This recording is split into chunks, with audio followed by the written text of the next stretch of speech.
Okay. Good evening, everyone. We're gonna call things to order. Welcome to the Board of Education business meeting of Tuesday, June 2nd, 2026. It's 7:01. Please join me for the Pledge of Allegiance. I pledge allegiance to the flag of the United States of America and to the republic for which it stands, one nation, under God, indivisible, with liberty and justice for all.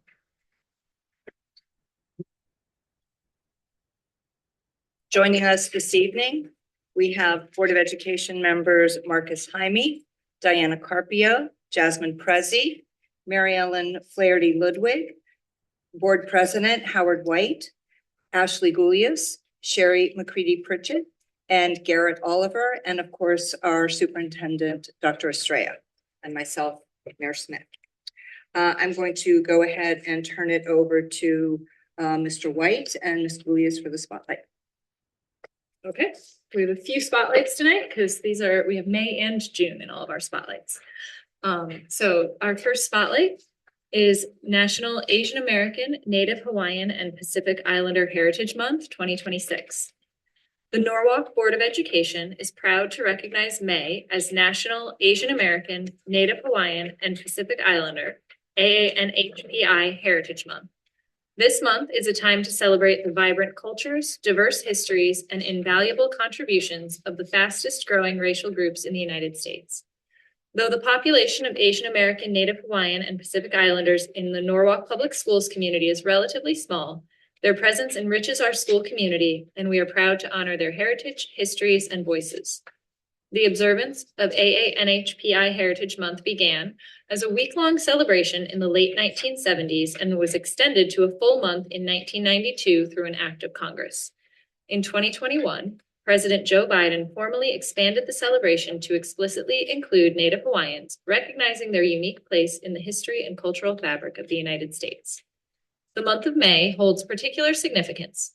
May 7th marks the arrival of the first Japanese immigrants to the United States in 1843, and May 10th commemorates the completion of the Transcontinental Railroad in 1869, an achievement made possible largely through the labor of Chinese immigrants.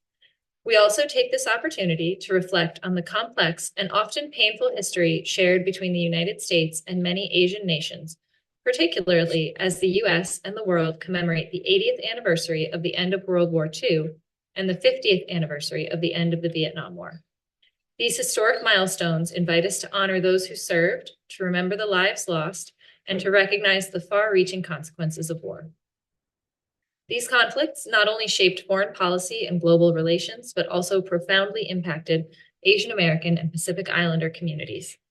Many families were displaced or immigrated during or after these wars, and generations have carried the weight of these experiences. Today, we continue to build bridges of friendship, diplomacy, and economic cooperation with nations such as Japan and Vietnam, transforming once turbulent relationships into partnerships built on mutual respect and shared goals. Despite these contributions and ongoing efforts toward unity, the 2026 Status Social Tracking of Asian Americans in the U.S. Index Report found more than 1 in 5 Asian Americans reported being insulted or harassed because of their race in the past year. That reality only strengthens our resolve to ensure that our Asian, Native Hawaiian, and Pacific Islander students feel safe, seen, and celebrated in our schools and throughout our community. By declaring May as National Asian American, Native Hawaiian, and Pacific Islander Heritage Month, the Norwalk Board of Education encourages all members of our school community to engage in learning about the rich heritage and enduring legacies of AANHPI communities, from their advancements in science, technology, and civil rights to their influence in the arts, cuisine, and beyond. These communities have long been integral to our nation's story, and they are vital to our shared future. Sherry's going to read the next spotlight. Next, we have Caribbean American Heritage Month and Immigrant Heritage Month 2026. The Norwalk Board of Education is proud to recognize and celebrate the month of June as both Caribbean American Heritage Month and Immigrant Heritage Month. June is a time to honor and uplift the incredible contributions of Caribbean Americans whose roots and impact stretch deep into the story of our nation. As far back as one of our founding fathers, Alexander Hamilton, who was born in the Caribbean. Since 2006, when President George Bush officially proclaimed Caribbean American Heritage Month, communities across the country have come together to recognize the vibrant culture, history, and achievements of Caribbean Americans. We also take this month to recognize Immigrant Heritage Month, a celebration of the generations of immigrants who have come to the United States in search of opportunity, freedom, and a better life. Since 2014, the I Stand With Immigrants campaign has encouraged all of us to reflect on the vital role immigrants play in shaping our communities, economy, and shared American history. Norwalk Public Schools is committed to protecting and supporting all students, no matter where they or their families come from. We know that nearly all of us have roots in immigration, and that is something to be proud of. This June, the Norwalk Board of Education invites everyone in our Norwalk community to take a moment to reflect on their own heritage, to learn about others, and celebrate the diversity that makes America and our schools so special. Thank you, Sherry. The next spotlight is Jewish American Heritage Month. The Norwalk Board of Education proudly recognizes May as Jewish American Heritage Month. We take this opportunity to celebrate the rich history, cultural traditions, and significant contributions that Jewish Americans have made and continue to make to our nation and our local community. Jewish American Heritage Month was first proclaimed in May 2006 by President George W. Bush, following a bipartisan resolution in Congress and strong advocacy from the Jewish Museum of Florida and leaders in the South Florida Jewish community. The month of May was chosen in recognition of the successful 350th anniversary celebration of American Jewish history held in 2004, led by a coalition of respected historical institutions. Here in Norwalk, we are committed to ensuring our students learn from and honor this history.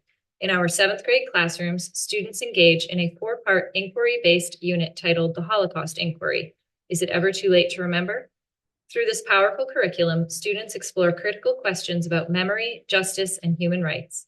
These lessons are more than just history. They are a call to empathy, reflection, and action. Jewish Americans have long been a vital part of the Norwalk community. Their voices, values, traditions, and achievements have helped shape the cultural fabric of our city and our schools. During Jewish American Heritage Month, we recognize and honor those contributions while standing firmly against anti-Semitism and all forms of hate. By recognizing Jewish American Heritage Month, the Norwalk Board of Education affirms our commitment to building a school community where diversity is honored and everyone belongs. Mental Health Awareness Month 2026. The Norwalk Board of Education proudly recognizes May as Mental Health Awareness Month. This is a time to reflect on the importance of emotional well-being and to recommit to supporting the mental health of our students, staff, and families. Our focus on mental health remains strong. We know how vital these services are and how much our students and families rely on them. We are dedicated to continuing this work even as we navigate new challenges. On May 2nd, students from all 4 NPS high schools took part in the Norwalk for Mental Health and Wellness Fair, where they proudly represented their schools and shared how they care for their mental health through extracurriculars, peer connection, and school-based activities. Their leadership reminds us that raising awareness starts with listening, sharing, and showing up for one another. Throughout the year, many of our schools also host their own mental health and wellness fairs, often organized by student groups committed to supporting their peers. These events help connect students and families with resources available both within the school community and through local organizations, while encouraging open conversations about mental health and reducing stigma. Across our schools, students have access to mental health care through our health centers, school counselors, and social workers. These professionals provide critical support, helping students manage stress, build resilience, and stay on track academically. We thank them for the compassion they bring to their work every day. We're also grateful for the community organizations that continue to work alongside us. Their partnership is essential, and we are committed to maintaining access to these services so that our students and families continue to receive the care they need wherever they are. Since 1949, Mental Health Awareness Month has encouraged people across the country to learn more about mental health, recognize the impact of trauma, and celebrate the journey of healing. That message is as important now as ever. You are not alone, you matter, and support is available. By declaring May as Mental Health Awareness Month, the Norwalk Board of Education affirms its deep belief in the importance of mental wellness for every child, every family, and every part of our community. And last but not least, our final spotlight tonight is Pride Month 2026. The Norwalk Board of Education is proud to recognize June as LGBTQ Pride Month. By proclaiming June as Lesbian, Gay, Bisexual, Transgender, and Queer Pride Month, the Board of Education welcomes and supports all students, staff, and families, no matter their gender identity, gender expression, or sexual orientation. The Board of Education and Norwalk Public Schools administrators, educators, and staff are committed to providing a safe, respectful, and inclusive learning environment for all.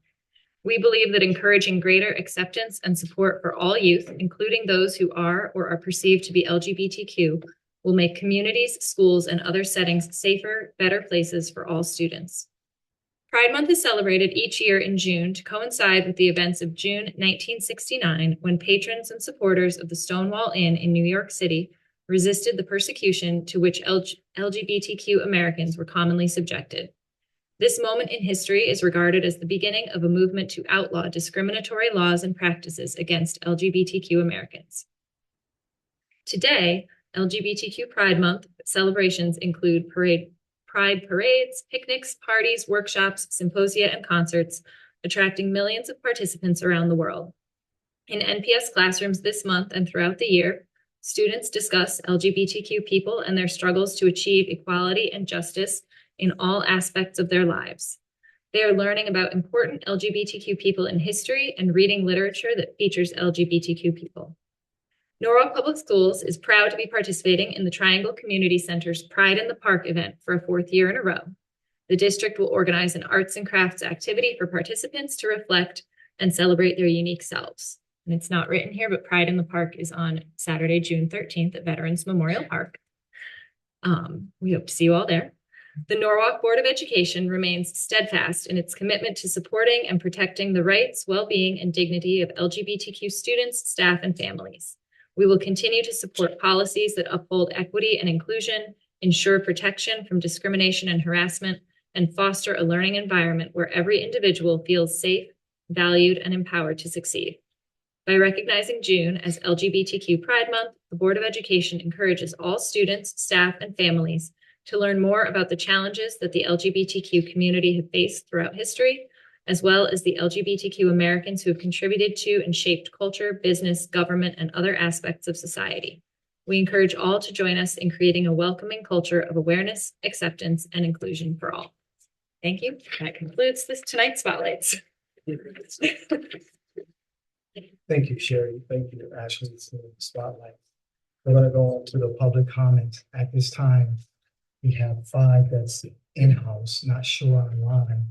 But as you come to the podium, I ask for you to give your first, last name, and your address. And please limit your comments to 3 minutes as well. Oh, yeah. And for those online, can you please raise your right hand as well to sign up as well? So as we move forward, let's just be mindful for those who are at the podium, please respect their time, respect them speaking as well. We as a board hear and understand where you guys are coming from. Our job is to listen, not to respond to. All right? Thank you. Okay. First on our list is Jennifer Furman.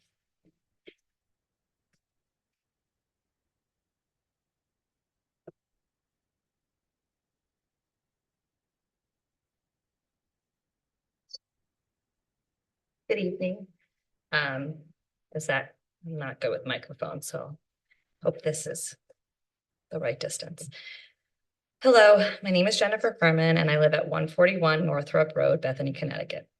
I am speaking to you all today as a member of my labor union CHC District 1199 and as the president of our Healthcare Workers United in the Norwalk Public School System. I wanted to start by saying that I love my job and the students I serve as an occupational therapist. I am proud to serve the students of Norwalk as an occupational therapist. Every day I work with students to help them develop the skills that they need to participate successfully in their education, gain independence, and reach their full potential.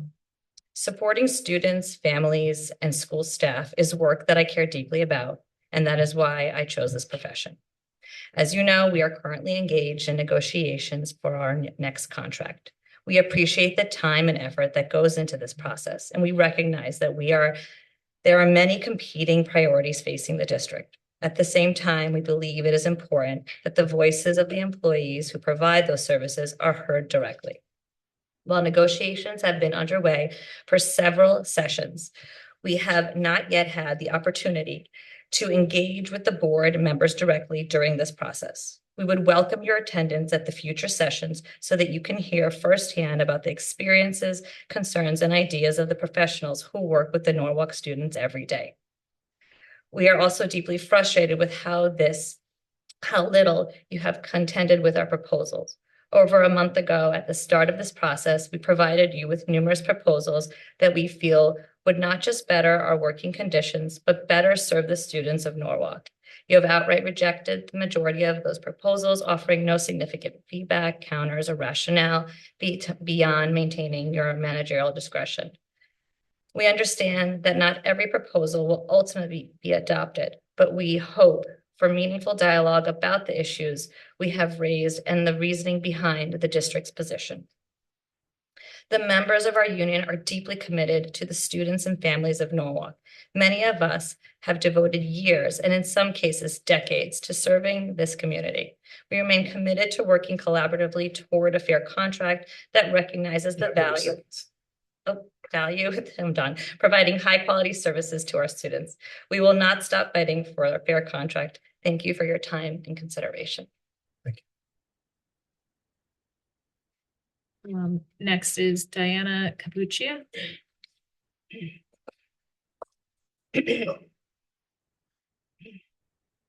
Hi, my name is Diana Capuccia. I live at 37 France Street. I'm here today in my capacity as a member of the CHCA District 1199 and as secretary of our Healthcare Workers Unit in the Norwalk Public School System. I've lived in Norwalk for over 50 years and have dedicated 15 years of my life to serving Norwalk families as a school nurse. I want to echo the remarks of my colleague and union sibling, Jennifer Furman, and demand that the board treat us and our union with respect, not dismissal. We show up to every bargaining session ready to share our perspectives and help you understand why it is that we're bringing forward our proposals. We tell you about those proposals will impact us personally as workers and members of this community and how they will better serve the students we treat daily. You don't show up at all. Your responses, which always come through your lawyer, are grounded only in your desire to hold onto arbitrary powers without any consideration of what it is or isn't working for us and our students. Additionally, I want to express concern regarding the atmosphere during our negotiations. Some of us have been made to feel uncomfortable about our participation in this process with intimidation and even harassment during our working hours. It's important that we feel empowered to advocate for ourselves and our students without fear of negative repercussions. Our commitment to improving conditions for ourselves and our students remains steadfast. We will not be scared into complacency anymore. We hope to see a collaborative spirit in our future discussions and look forward to your active participation in our next negotiation session on June 8th. Thank you for your time. Thank you. Next is Emily Gomez. Hello, good afternoon. My name is Emily Gomez and I live at 500 West Avenue. I'm here on behalf of the Healthcare Workers Union. I'm an occupational therapist and I want to begin by saying that I truly love this town, its people, and the families I serve. I've worked as an OT in the district for this past 3 years and have tried to be an active member of my union because during my time here, I have seen our district lose outstanding therapists who genuinely care about our students. Many have left due to burnout and various other reasons. The needs of our special education populations continue to grow, and the demands on our schools have increased, especially with the addition of the pre-K programs. However, our current contract does not adequately support the professionals who provide these essential services. I respectfully ask the board to consider our request and work with us to develop a fair contract that supports both staff and students. Thank you for your time and consideration. Thank you. Next on the list is Lynn Moore.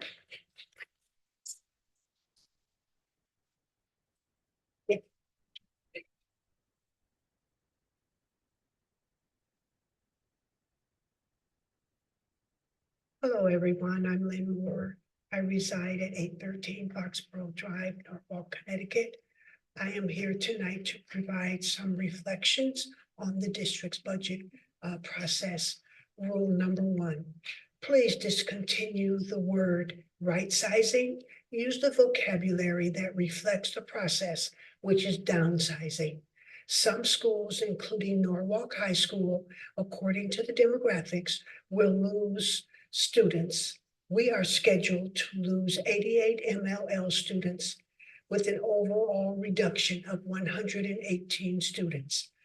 The finance department's response to downsizing was that Norwalk High was to give back approximately $500K to the district to balance the budget. Yet, even with the loss of students, there was not a loss of category. Our category, as most schools in this district, is high needs. With the loss of 118 students, Norwalk High School did not automatically become a non-high need school. Rule number 2, please be clear with the Board of Ed and the public. Share with the public and the Board of Ed the exact dollar amount that a school and or department will be asked to involuntarily cut. Do not make it sound as if there is no price tag to the schools. Rule number 3, do not assume that schools and or departments do not have pressing academic needs. At Norwalk High School, we need an additional business teacher because we cut one position in that department last year. Students want business classes, but due to the decrease in enrollment, we cannot, since we are obligated to almost $500K to the district, cover a business teacher. We need a second band teacher because we have more than 300 students enrolled in band. But again, those positions cannot be filled because of the downsizing to our budget. And rule number 4, please look at the non-union unaffiliated positions in central office. There are positions that can be reduced as we shared in the last budget cycle. Thank you for your time. Thank you. And last on our in-person list is Marissa Lazo.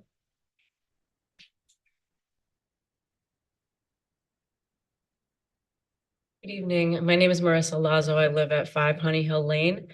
Thank you for the opportunity to speak tonight. I'm here to advocate for downplaying the use of technology in all Norwalk Public Schools, eliminating it entirely in kindergarten through 2nd grade.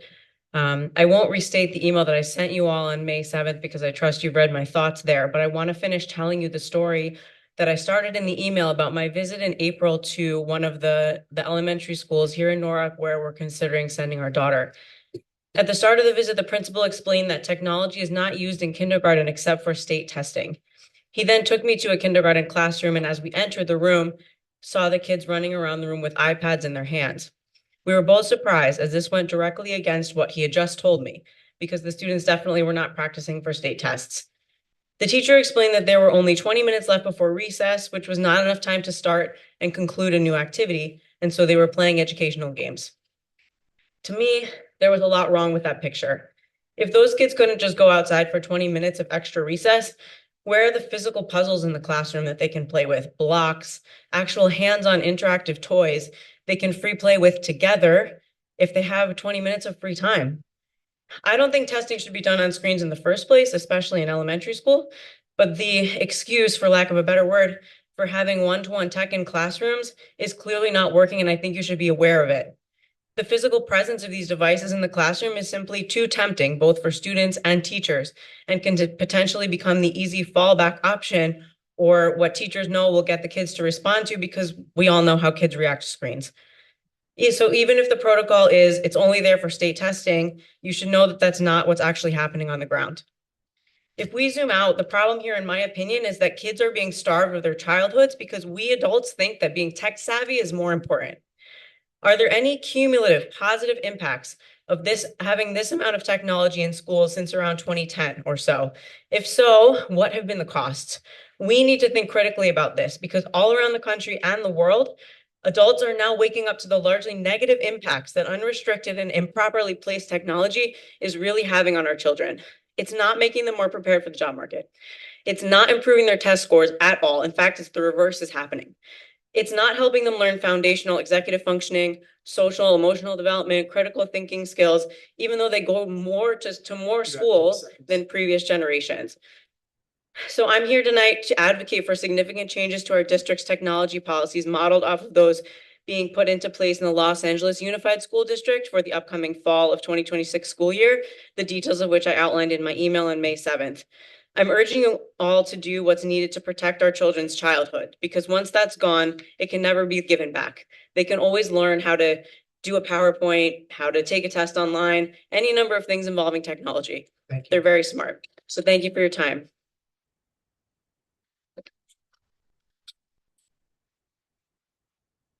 Well, do we have anyone online? Okay.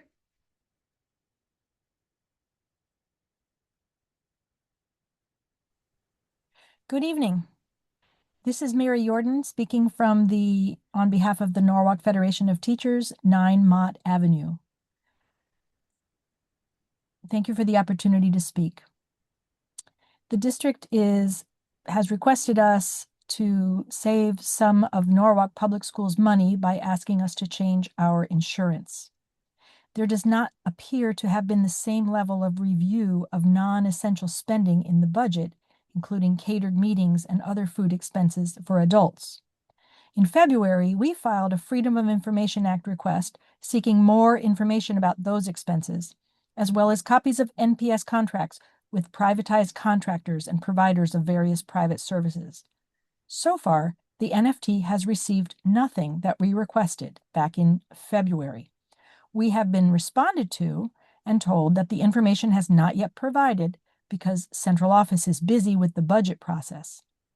Quite frankly, we would think that the budget process should include a close review of non-essential spending.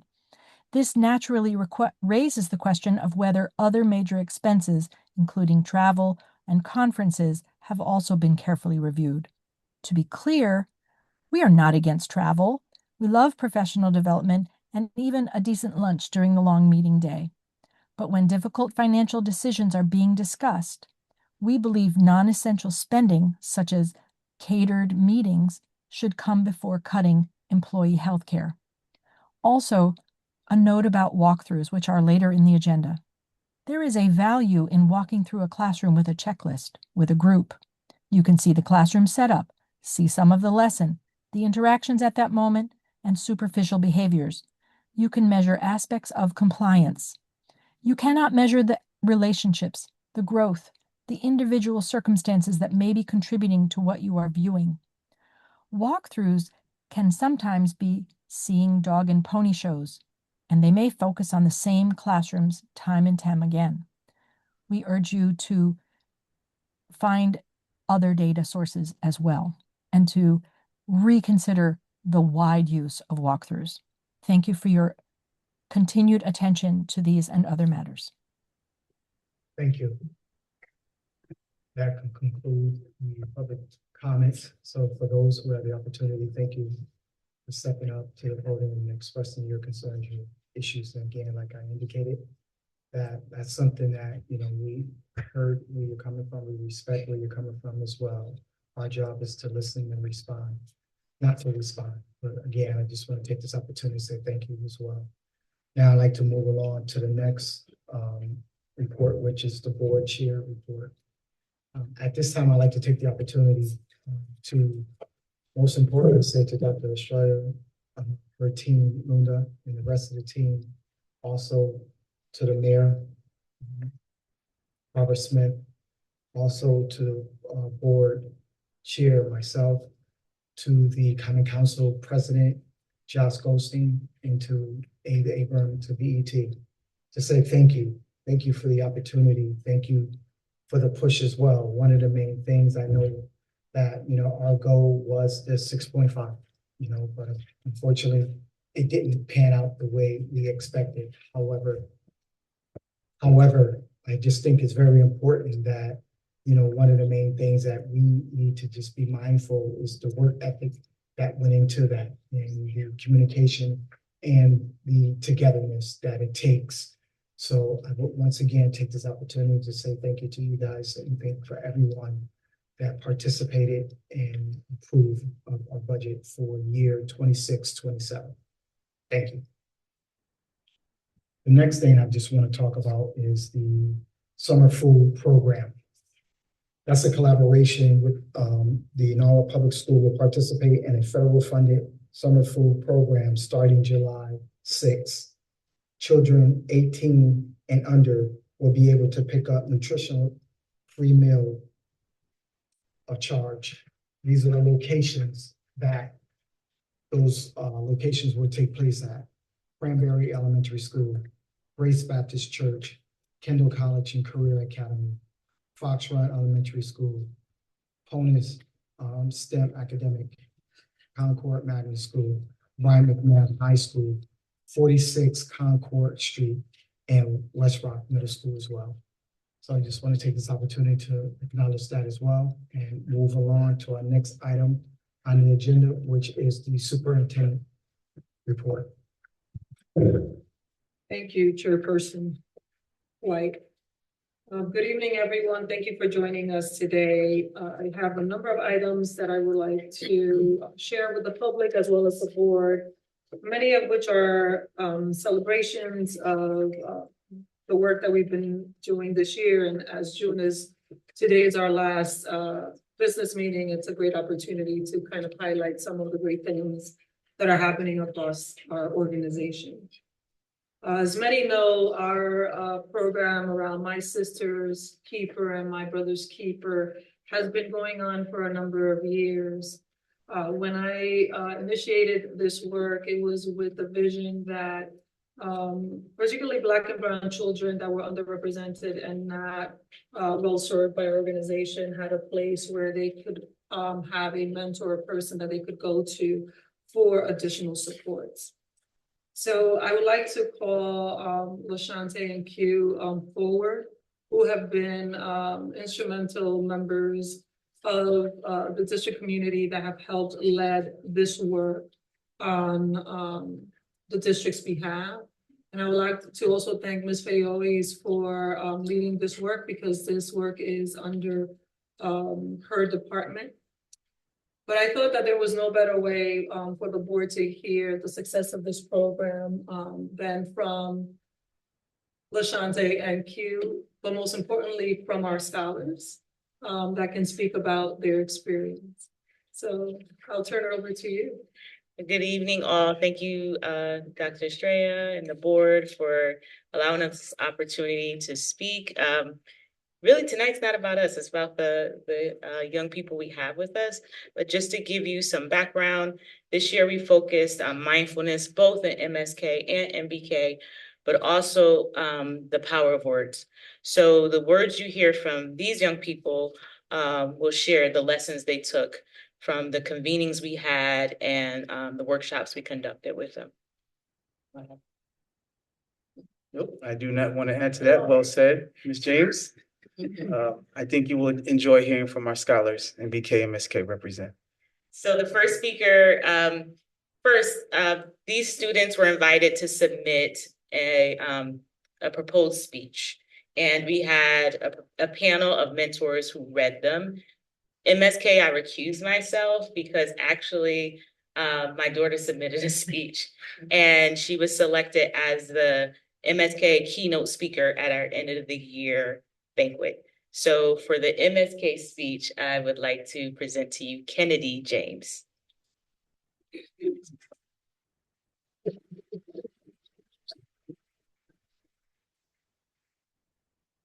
Hi, I'm Kennedy James. I'm a freshman that attends Brian McMahon High School. I've been in MSK for 3 years since 7th grade, and my speech is called How Deep Can a Rock Go? You can throw a rock into a lake, but you'll never know how deep that lake is. You may not understand what this means now, but keep this quote in mind for the moment. I've always been a bright kid. I love science, I had a passion for books, and I had a light that couldn't be put out. But one day it did. When I was in 5th grade, I gained a new insecurity, having a big forehead. Being 10 at the time, I didn't understand why people criticized that part of me, but it doesn't feel good. As the year went on, insecurities piled on. You're such a nerd. So I started answering fewer questions. You're too tall. So I started to slouch and have bad posture. You're annoying. So I dimmed that light that was supposed to last forever. After getting through COVID and starting 7th grade, I came to Roten. I was this awkward, tall kid who was anxious all the time. I struggled with math, but was strong in other subjects. I barely knew how to make friends, and I was around kids who already knew each other from the previous year. But that's when I started MSK. It was the camping trip of 2023, and I felt like I was the most awkward girl there. However, I eventually made a friend. Even though I had friends at school, it was hard to make friends with girls who were like me because I wasn't exposed to many girls who shared my background. My mom was the one who forced me to give her my phone and make friends, and I'm grateful for her doing that. I didn't realize it then, but I do now. It helped me get over my anxiety and slowly gain confidence. Once I started 8th grade, I started to feel more like myself. I was still fighting battles that I hid from everyone else because I was used to being the rock for everyone I love. As I went to these convenings, I slowly learned more lessons. In January, we learned about the strategic advocacy through music. This specific convening hit home because I was a musician. I play 4 instruments, and I never really thought about the power of expressing myself through music. It also changed how I analyze songs now. But most importantly, it taught me how to ask for help, and it was okay to lean on a shoulder whenever I felt like I was falling apart. In March, we discovered girl power and confidence. This convening helped me gain my confidence back. It taught me how to make goals and affirmations, and it also made me think about what I want to do in the future. Now, I'm a freshman, about to move on to sophomore year. I'm doing better mentally, and I've grew over the past 3 years. I just needed to find a place for all this hurt I had inside of me because I always bottled things up. But this year was extra special to me because it helped me realize how loved I am and that there are ways I can cope with my anxiety and anger. I can do breathing exercises or just talk to my mom more. We did an activity in March where we wrote positive things on sticky notes and stuck them on each other's backs. I didn't realize it, but I had about 4 sticky notes. People said that I'm the sweetest person ever, I'm talented, but there's one sticky note that touched me. You brighten up the room every time you walk in. It was almost like a specific compliment was talking to 10-year-old me. The same girl who was called annoying or a nerd in class. Over the years, I've learned that it's okay if people don't like you. It means that you're doing something right. It's also okay if you're struggling mentally. There's always someone to lean on, even if it seems like no one cares. You never know how much you mean to someone. Lastly, remember that quote I said in the beginning? If you don't get anything out of this speech, remember this. Every time you say a hurtful thing to someone, you don't know what it does to them. You don't know if you started a new insecurity or if you impacted them mentally in a way words can't explain. A simple "are you okay" goes a long way. If you're angry or upset, there are ways to cope with it, but bullying isn't one of them. It doesn't take much to be nice to someone, but it's exhausting to be mean to someone without no cause. Thank you.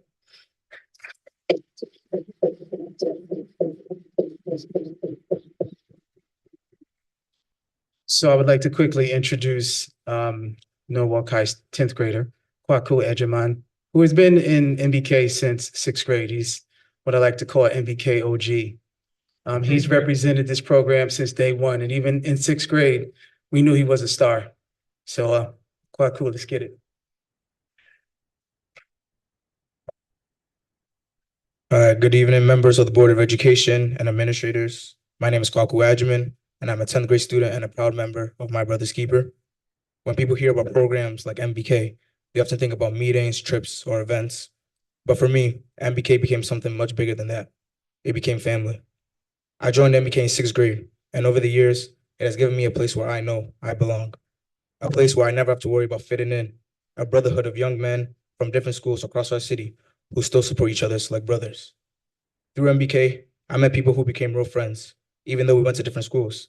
I met mentors and role models I could trust and talk to when I needed advice, not just about school, but also about life. One thing that makes MBK special is that it pushes us to grow in ways we don't always expect. Before MBK, I had never been camping before. During our retreats in Connecticut, I got the chance to try completely new experiences, including activities that forced me to face my fears. I was nervous, honestly terrified, but because of the encouragement around me, I pushed through it. That experience taught me confidence and resilience, and it showed me that growth happens when people believe in you before you fully believe in yourself. MBK also gave me opportunities I may have never had otherwise.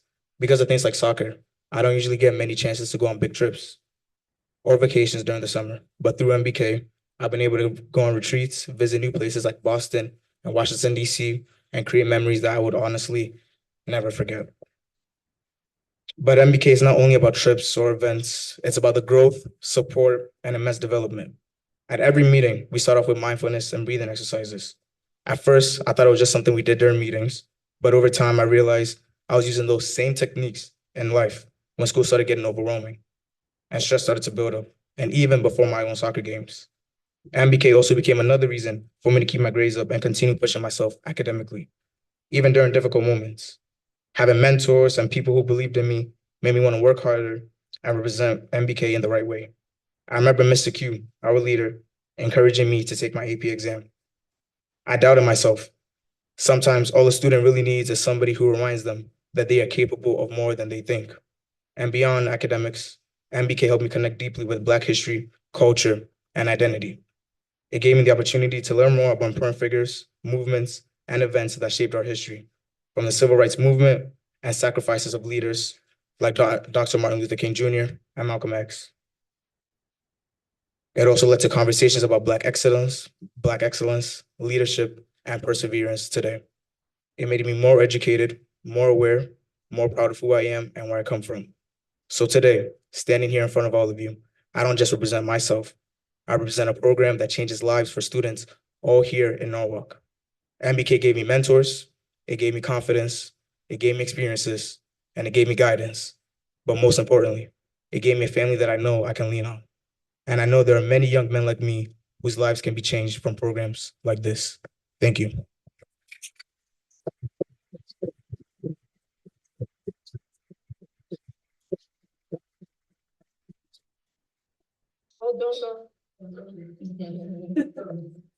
Oh, any questions from the board to the scholars about their experience with MBK?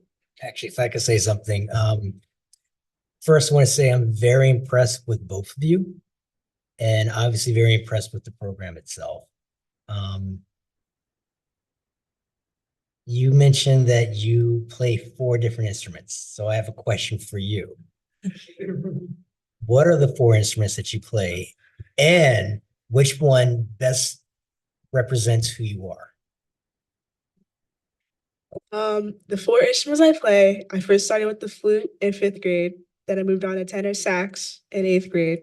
And this year I started the mellophone for marching band, which is basically a French horn.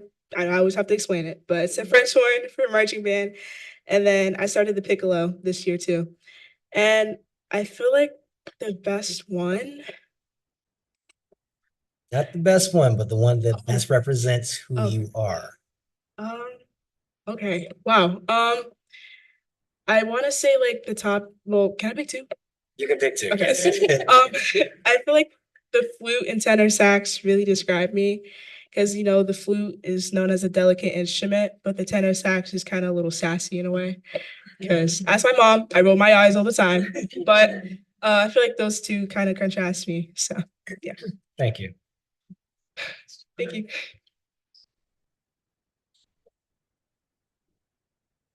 I just wanted to make a comment. Your confidence gleams. You could really feel your confidence. There's something about you, young man, that feels very powerful. Follow that power. So he already stole the question I was going to ask. As someone who went through the music program in the Norwalk Public Schools, it is so wonderful to see the tradition being continued.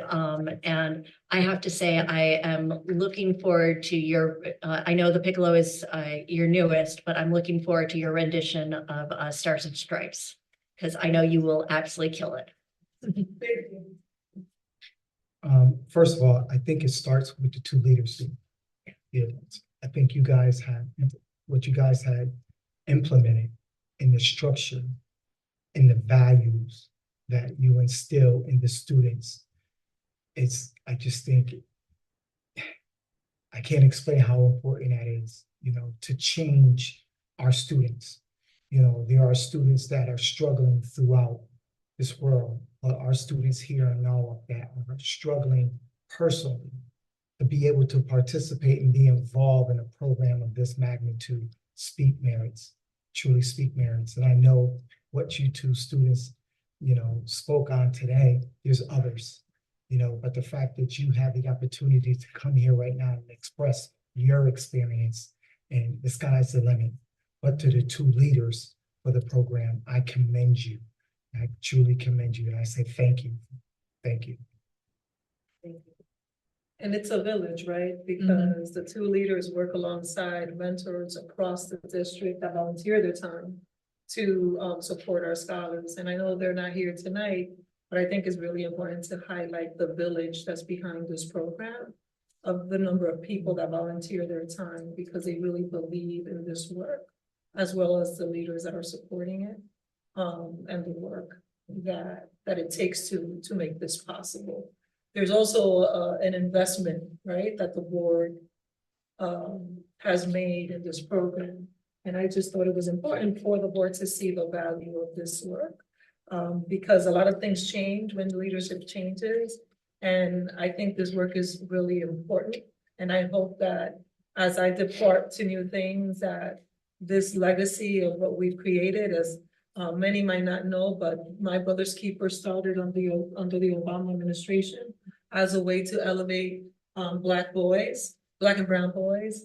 And I'm so happy that we have been able to develop this here in Norwalk and further extend it to our young girls.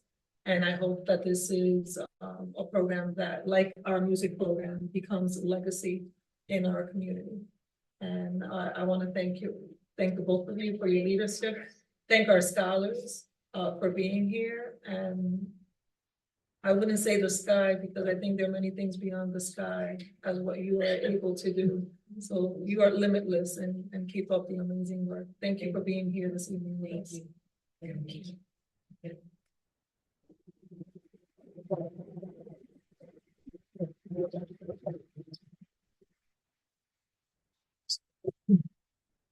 So another program that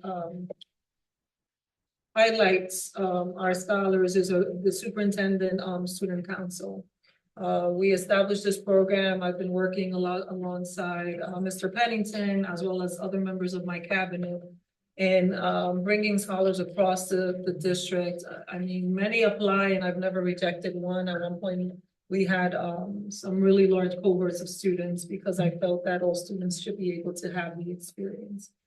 And this evening, we have scholars here that are here in support of others, but also I wanted to recognize all of our students that are participating in the council, and also have two groups that wanted to present the problem of practice to the board, so that the board can consider these challenges as they're making budgetary decisions and other decisions in the year ahead or as you continue to make future decisions for the school system. So I want to start off first with the presentations. We have, can we have the first group that's presenting come up first? And when you come up, make sure to introduce yourselves.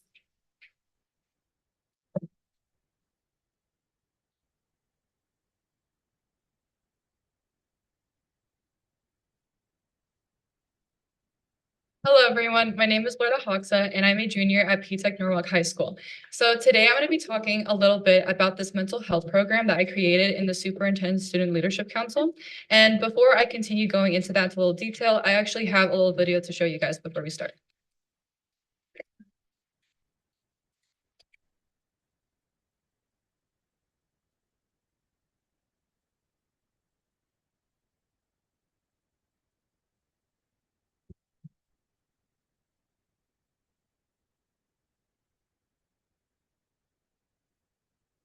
Close your eyes and you're just gonna write down a word where you guys feel the most stressed in your life. Anywhere. My name is Blurda. I'm in 11th grade and I go to P-Tech. So the mental health project we started it here in P-Tech where we had mental health days. And it was usually the Boss Academy kids who were like in charge of going to the classrooms and leading the activities. But this time what we did is that we brought it to a middle school, which was like Puna STEAM Academy. But the way it kind of started out was that everybody was getting like kind of stressed out in schools because it was like test after test, homework after homework, then exams. The high schoolers from P-Tech came to teach us about mental health and basically how to navigate it. And training for a day where we're gonna teach regular students how stress works and all that. I hope that they take the fact that they're not alone in their stress. There's a lot of times, at least in school, or at least I could have been like, I'm the only one that feels like this. And it's normally about trivial stuff like an assignment, a project, not being late on my homework. It was just making it more known to everybody. So that way they had the resources, they know where they can go if they need somebody, but also being able to like teach it to others with that confidence. It has become a passion for me. Like if I wasn't in that student council, I don't think that I would have personally had kind of the opportunity to kind of bring it out more. But I was thinking for next year to kind of expand it to more middle schoolers, because I think instead of just like, one middle school is kind of like for everybody, because like I said, everybody should have kind of access to that no matter what age they are. It's kind of just having somebody to listen to you so like they could understand how you feel and kind of validate those feelings. Sometimes that's kind of all you need. We are the people that were here and we're passing this down to you. Like you guys are the new people and you're going to continue and you're going to do great and hopefully better than we did.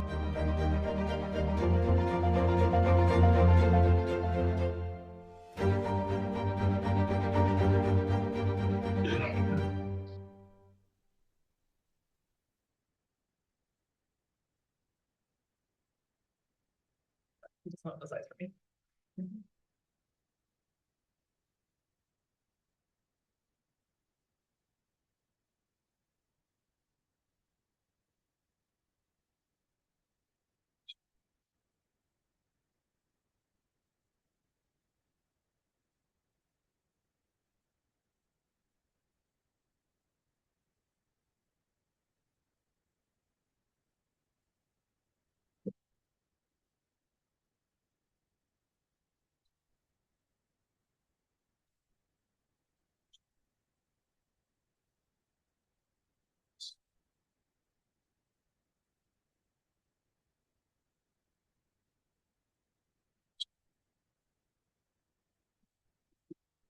That wasn't me. So basically, like I mentioned before, I'm going to be talking about the program that I started off with in the program. So how this was created was that in the student council, I first started off with like a group before everyone kind of got like busy when it came to school, is that we're trying to find something mental health wise, what we thought was creating stress inside of schools. So as a group all together, we kind of spoke about what was stressing us out inside of schools, and we came up with something with like assignments, tests, or etc. So because everyone was feeling so stressed, we talked about the different levels of stress.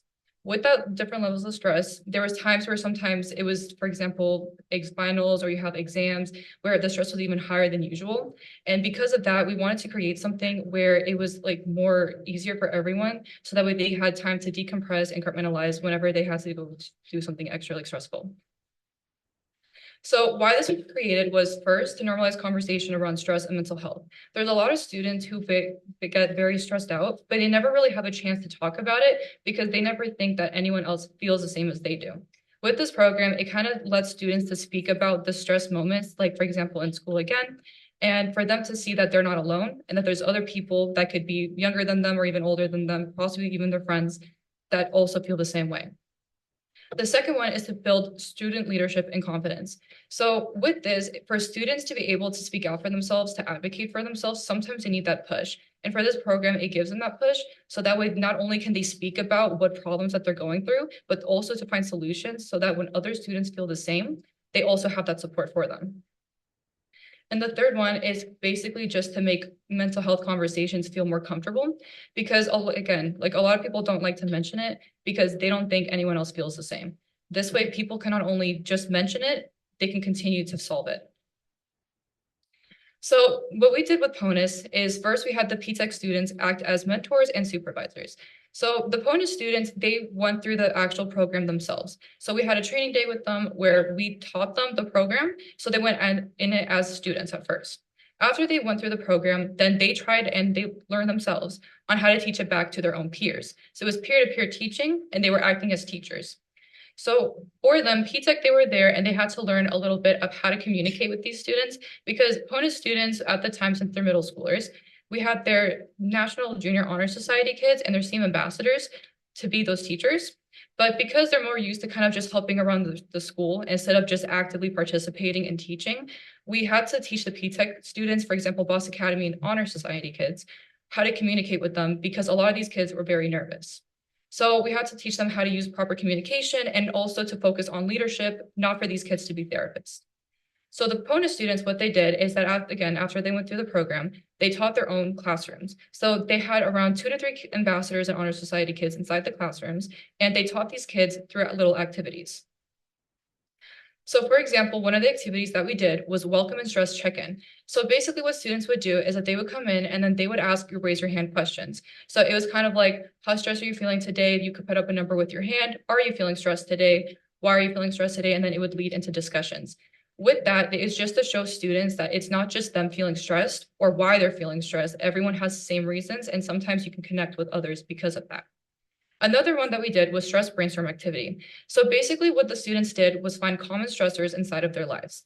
So for example, they could say something like, I have too much homework, I'm feeling very stressed about it, or I'm so busy like doing some stuff at home, I don't have time to hang out with my friends.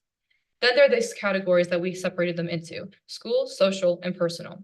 And then based off those categories, you would go to the one that you mainly had a problem with. So for example, let's say we had a problem mostly with school that you're very stressed out about. You would find coping skills based off of that category and learn how to maintain it inside of schools. So if we went with school, then you would figure out, okay, I'm stressed out in school because I'm behind on my work. How can you fix that? Who can you talk to? How can you get extra help? And then you discuss it among themselves. So the student leadership in action, it's again, the peer mentorship. So PONUS students, they themselves led the entire thing. The PTech kids were only there to offer support when needed, but majority of the time it was just the PONUS students, they themselves, 8th graders, even some 7th and 6th graders, being in charge and teaching others themselves. This was to give them more of like a confidence role because these kids are very good at this stuff, but sometimes they're not being pushed until they get to high school. With this thing, it gives them more of a push in middle school. So by the time they reach high school, they can continue to push themselves even greater and pull in more kids that were younger just like them. And then another thing that they did afterwards was a stress wall to like support shape. So after they used their sticky notes to write into categories of what they were stressed about, they actually made a shape, something kind of like that was important to them. Some people chose to do a little heart. And they basically made a support where on the back of whatever they were stressed about, they wrote a person they can go to talk to or a place they can go if they need a moment to relax. So the impact of this program is that students, they practice coping strategies and they learned like mindfulness and reset techniques. They identified support systems and they participated openly in discussions. So that way, again, they don't like they know that they can talk to other people about it. And also that they have ways of being for themselves in case they can't go to anyone at the moment. For the future goals of this, I personally wanted to bring this to more like middle schools because as I said in the video, everyone deserves support, whether you're like, still in middle school or going into high school, everyone still needs it. Because when I first created this idea, I originally wanted it to be a part like for like the whole district. And I feel like that's kind of where we're going with this in the moment. Next year, I want to expand it to different kinds of middle schools around the area. So that way they have ideas of like where they can get support and how they can deal with any stress that they have. Thank you so much for listening. Please feel free to ask me any questions.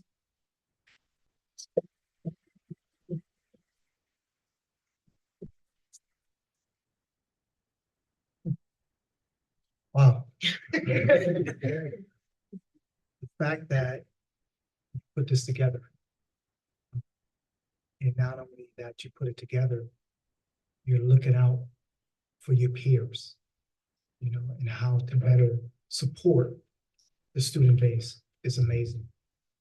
You know, I'm excited to see where this can go. And the fact that, you know, you also indicated to move on to the middle school, it's important.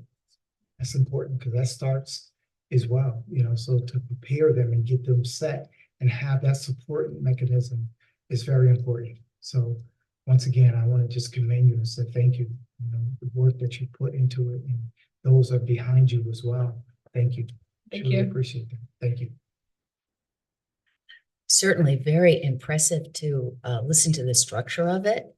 I'm wondering how, first you had the idea, and then how did you work with other students that were in the superintendent's student council to pull this off? Or did you work with your friends? How did being on this student council push you forward? Yeah. So first, when I joined the student council last year, we started off with a little group, but it was mostly some seniors, and the seniors are very busy when it comes to colleges. So some of them really had to like leave the group so they could focus on their own personal matters. So when we first started off, before they like didn't have as much time, we started off kind of just like looking at different stressors inside of the schools as to what was stressing us out. And then based off of that, we had like many ideas where it kind of started a little bit peer to peer, but we wanted to make it in a way that it wasn't like holding the school liable in any sort of way. So that way they could still help other students inside of the schools, but it's not like they're being acting as therapists. So when we first started the program, I kind of like did it inside of the school, like inside of my own school first at P-Tech Norwalk. And we had these mental health days. So usually it was held on half days, and we would have different activities for each block, like for each period. So for example, one time you could do like meditation, another time you could do something with like coloring, or if you want to go outside. So it would have different activities for each block. And I thought that was kind of nice because a lot of my friends at the time, like we would use that time to kind of just catch up on like some extra schoolwork, or sometimes people just like they needed some time to relax, because especially like I'm a junior right now, and I can say for a fact it's a very stressful year. So during that time, some students really just need that time to like catch up on things. So it gave them that kind of base. And I actually went to PONUS myself when I was like younger. So I really wanted to start off there because I already knew how supportive the community was. And I knew that they would be very open. And actually, they kind of brought the idea first to kind of like include both the schools. So basically, I actually spoke with my friends, and we kind of had other people join in slowly from our school. From some are just like normal like high school students, others are Boss Academy and Honor Society. So we would just bring them in, and they felt like very like happy to help out. So we would find our own way of like transportation going there, like we would help out the students, and they actually got to like know some of the students personally. So now anytime we go over to PONUS, they're like, oh my God, I know you again. So it started off like that, and then it kind of just continued growing more. That's just wonderful. Really reaching out, helping others, and you're helping yourself gain confidence. And we all have stressors in our life. It's that's universal. And to be able to pull it apart and give some structure to how to handle it, it's just a really wonderful. So, and you have a plan to go even farther next year. Well done. Thank you.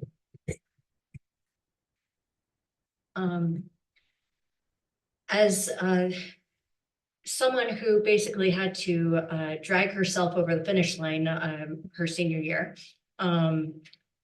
taking more than a few AP courses and school extra classes on Saturday, that'll do that to you. I have to say, I really appreciate what you're doing, and I'm, one of the reasons why I signed up for the board was because of the struggles that I went through, during my time as a student, and seeing you guys actually come together and help each other up through this is absolutely amazing. And so kudos to you and thank you for all your hard work.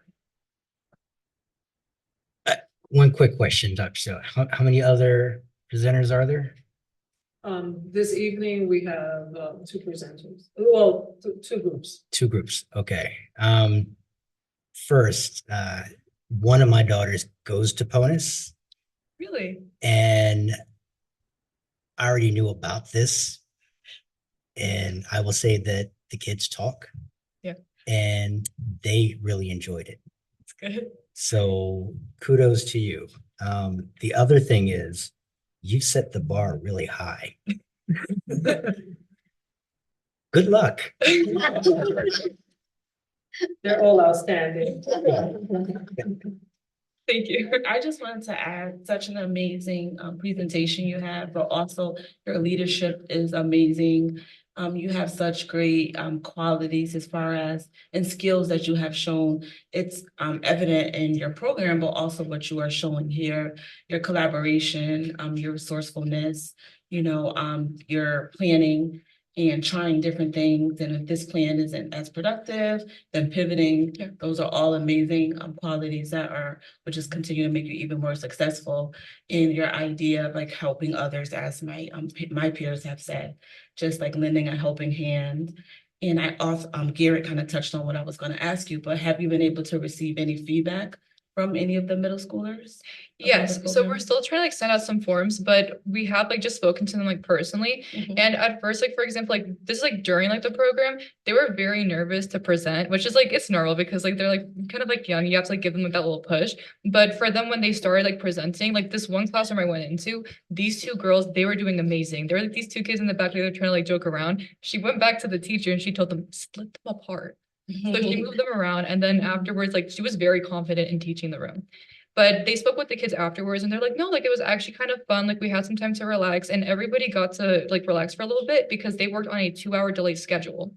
So during that time, they had like 2 hours to decompress, and then they were actually much more awake and they were much more like, connected when they went back into their classrooms. So they were like ready to like learn. Are you interested in going into the mental health field? A little bit, yeah. That'd be great. Still explore it, but I kind of like it. Thank you. Thank you. There's your contacts. Scouting. Scouting already. Contact me. I wanted to say that how impressed I am that you started so young and everything that you've accomplished already. That I can't wait to see what you will accomplish as you grow and become an adult. And this is only a stepping stone for you, and kudos. Thank you. And I just want the board to know that she was part of a group and she pulled me to the side and was like, I have this idea. Can I expand on it? And I was like, the sky's the limit. Like we don't limit them, particularly in the council. We want them to explore what they're passionate about. And this is a product of letting them soar with their passion and their aspirations. So outstanding work. Thank you. Yeah, that bar is here. So scared. I would like to say something, as a counselor, I set up peer groups all the time, and rarely do I see someone with such leadership. So that's pretty cool. This is a cool program because not only is it effective because it comes from peers, but it also saves the district money. It provides a free resource to all students, which is cool.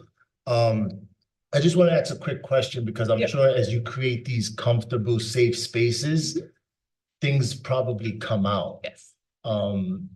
What is there like, let's say something comes out with a student that's a little beyond your capabilities of handling, what's the recourse? Do you go like to the counselor in the school? Is there a resource available in these moments where stuff might come out that you guys might not be capable of handling? Yeah, so basically when it came to like the high school, and we just did it only in the high school. Majority of the times like kids don't really like say things because like if they were, then you're supposed to kind of like go to your teacher or like you said, like a counselor, basically any support that they do have in the school. And usually in the hallways, we kind of have like social workers, we have like counselors, and you can like see them walking around too. So you can like catch them anytime you need them. And for opponent students, like I said before, when they're doing the peer-to-peer teaching, they're there to be as like support systems, not therapists. So if they were to hear something from a student, every like PTech student that was with them that was supervising, they told them like, listen, if something happens, like let me know, or you yourself go to like a teacher and tell a trusted adult. So that way they can find support systems inside of their schools and bring it to the students who need that extra help. It's great. Thank you. And within the student council, we had some of our social worker and counselor support staff working with groups. Some that are here this evening, if you could stand up, because some of you helped us last year and some of you have been ongoing support. Carol and they've been instrumental in supporting the work. I don't know if you want to come forward and just highlight a little bit about your experience with our scholars and the work that you do to support them in their projects. I just want to say how proud I am of her. When we first started this a year ago, sorry, I'm a little short. When we first started this a year ago, this was her idea. And talking about mental health, she was the one that wanted to focus on self-care and how do we help ourselves and how do we gain coping skills and how do we do it for each other so that way we're all normalizing that this is an experience that we're all going through. All of the ideas came from Blurt. I just kind of supported her a little bit, gave her some other things to think about. But this woman is going places, right? I've already tried to poach her myself. I can't say enough about her work, and I just can't wait to continue to watch you fly. She doesn't need much advisory. It's really all coming from within her. So it's a pleasure. Thank you. And Carol and Kimberly, I know you work with different groups. I don't know, before they present, if you want to highlight some of your experiences. Thank you for having us this evening, Coach Carol and Coach Kim, to the Superintendent's Council that we dubbed ourselves.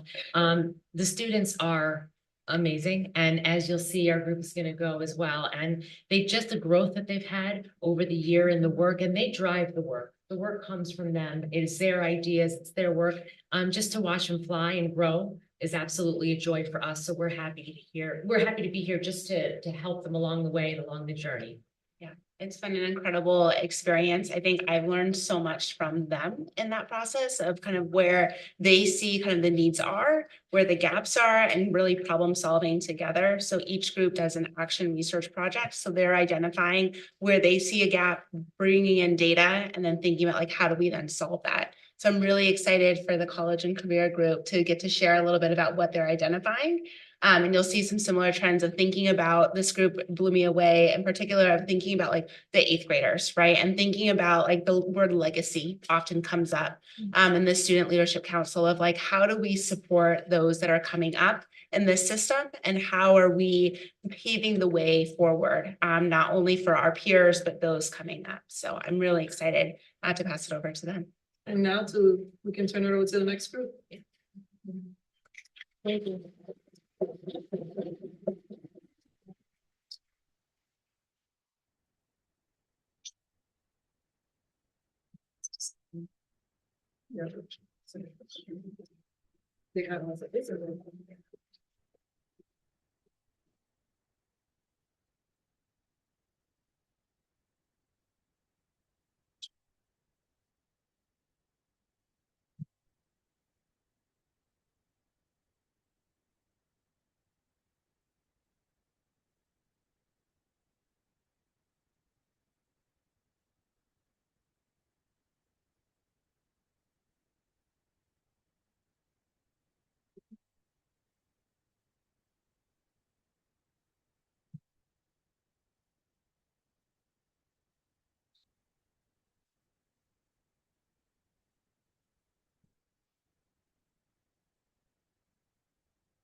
Good afternoon, districts. audience. We are the second group. We are the post-secondary plan. And before we start off with our lovely presentation, I would like to introduce our big and mighty group, starting off with our name, our grade, and our school. And if seniors want, what is our post-secondary plan? My name is Apollo Kawal Tejeda. I'm a senior at P-Tech Norwalk, and I'm be attending the University of Connecticut as an equine science major.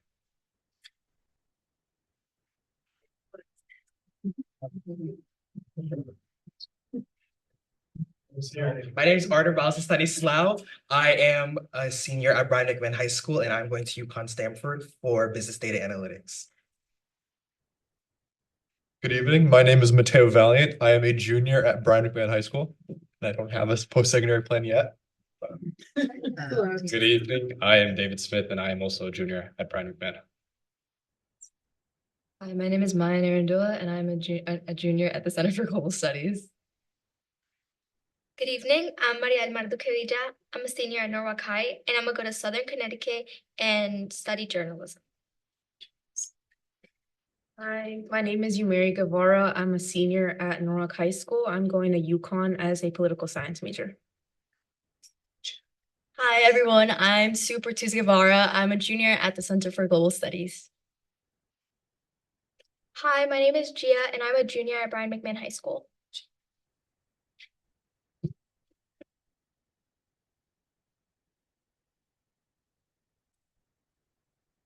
Running everyone tonight, I actually came straight here from my UConn Stanford orientation, where again, I'll be studying business data analytics.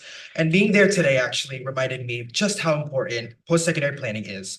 For a long time, I thought I wanted to go into medicine, but after learning more about healthcare corporate and other plans, my plans changed and I found a path that better fits my interests. Our problem of practice is as follows. To what extent do Norwalk Public Schools students feel prepared to pursue their post-secondary plans?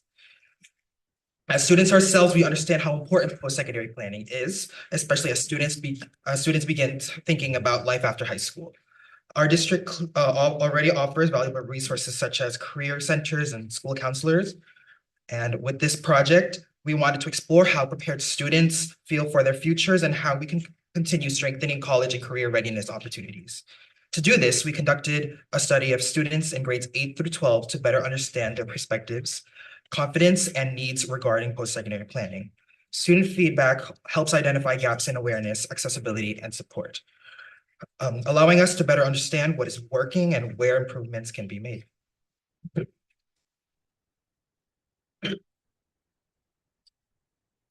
So to start off, our primary target was to focus on looking at the system that we currently have in place to support the current students that we have, and what we can do to improve and make it easier and give them more resources. So for our demographic choice, we really focused on maintaining our diverse district population, as Norwalk is one of the most diverse districts in the state of Connecticut.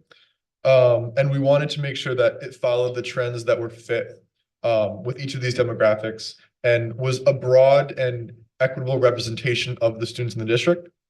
So for our survey creation, we created a survey with different types of questions to gather data in terms of multiple choice, asking students to rate different true or false statements.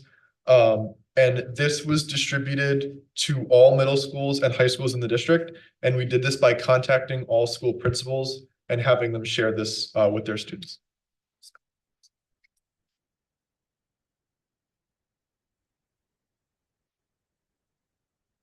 So as Mateo talked about, we focused on high school and middle school, and we wanted to bring a big focus on the middle school, as from our experience, they didn't have as much post-secondary plans.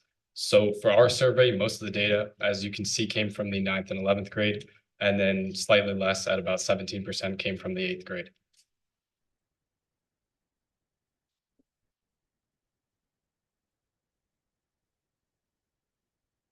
So now that we have a little bit of an understanding of the variety of students that we received responses from, we wanted to highlight and break down just the main things that we took away from the data. We had a lot of information that we gathered, but in front of us is just the top things that we wanted to highlight for today. So to break down the data a bit further and to really show what information influenced the next steps for success that are detailed at the end of this presentation. One of the first questions that we asked was, if students felt confident in their post-secondary plans and in their knowledge of the college application process. And it was really insightful for us to learn that 30% actually feel unsure about what they want to do after high school, and just 6% feel very familiar with the application process. And specifically, when we were creating the survey, as people before me have explained, we wanted to target middle school students and gauge the support they were receiving in the planning process and the support that they perceived they were receiving. So one of the things that we learned about the middle school preparedness is that 30% did not have a person that they readily felt like they were able to talk to about the post-secondary planning process. And this influenced our goals and solidified our goals in increasing availability of post-secondary planning knowledge and also knowledge about the application process, especially for younger grades, 8th grade, 9th grade, and maybe even earlier in middle school. And so a lot of our suggestions include those targeted expanding resources for younger grades and in middle school students. And then in our data collection, we also aim to understand like the diverse interests that Norwalk Public School students have, specifically so that we can provide resources that target the main areas of interest and that will be the most impactful.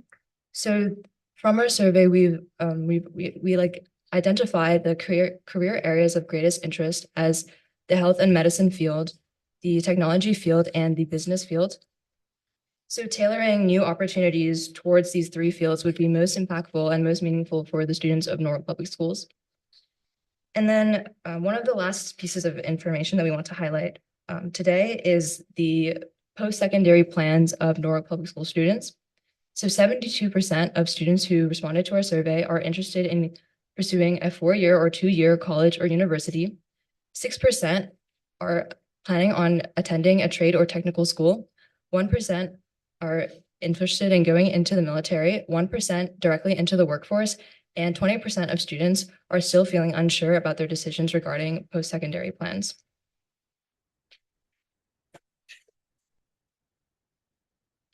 Something unique about our data is we actually made 2 different surveys.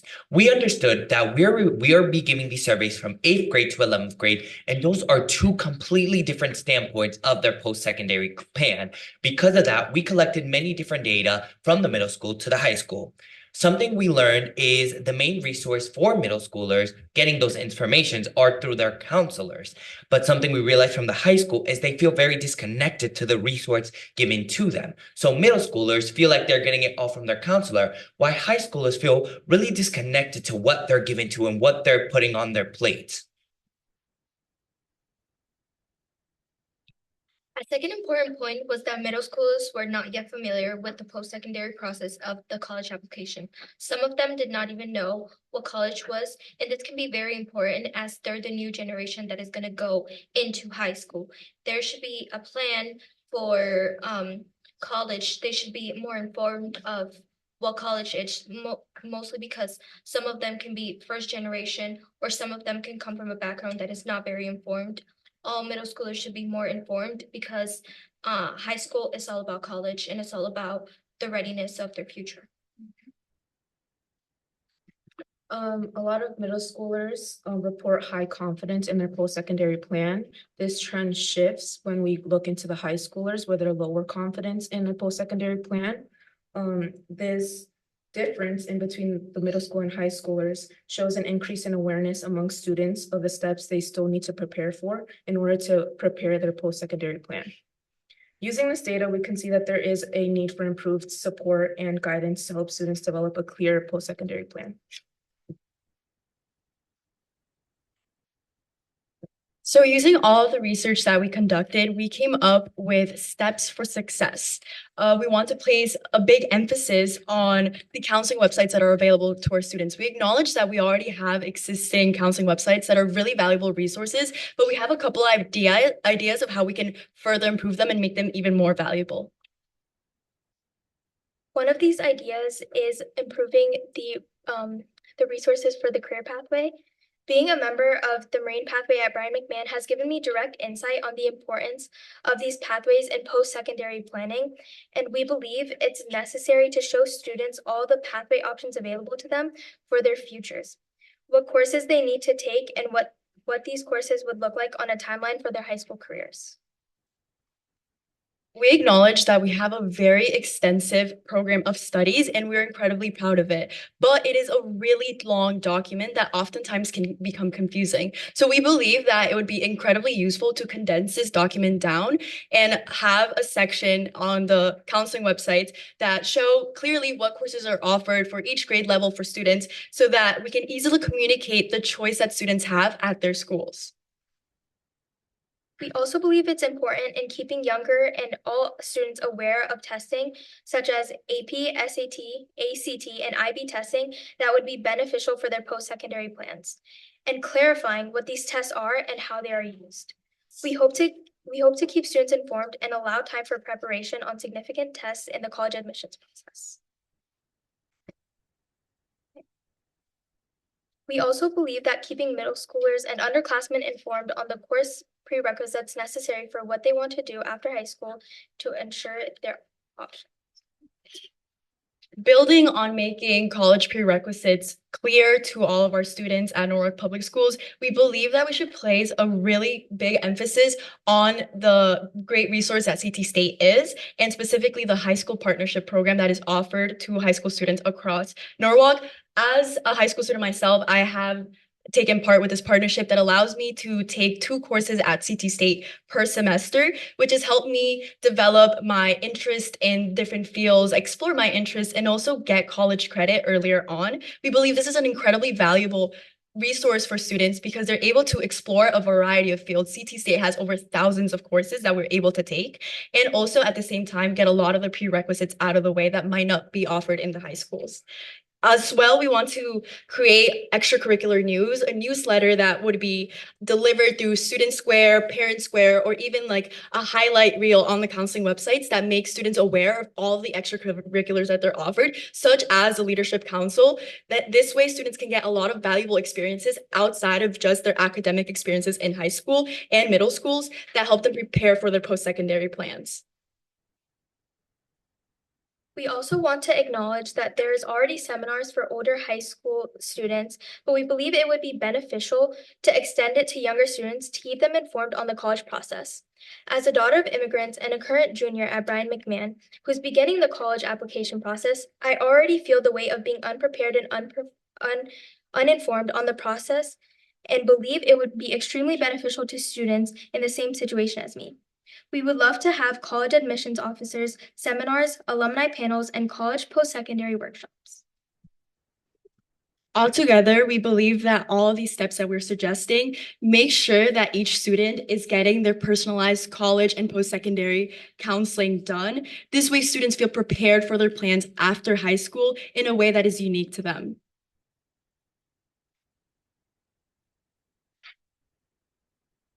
Thank you so much, district, for listening to our group. If you have any questions, feel free to say, but thank you so much for listening to what we have to say as a group.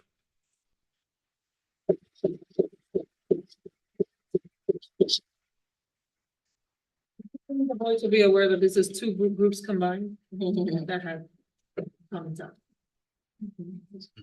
I walked in, so I'm sorry I had to walk out when you first presented. Question.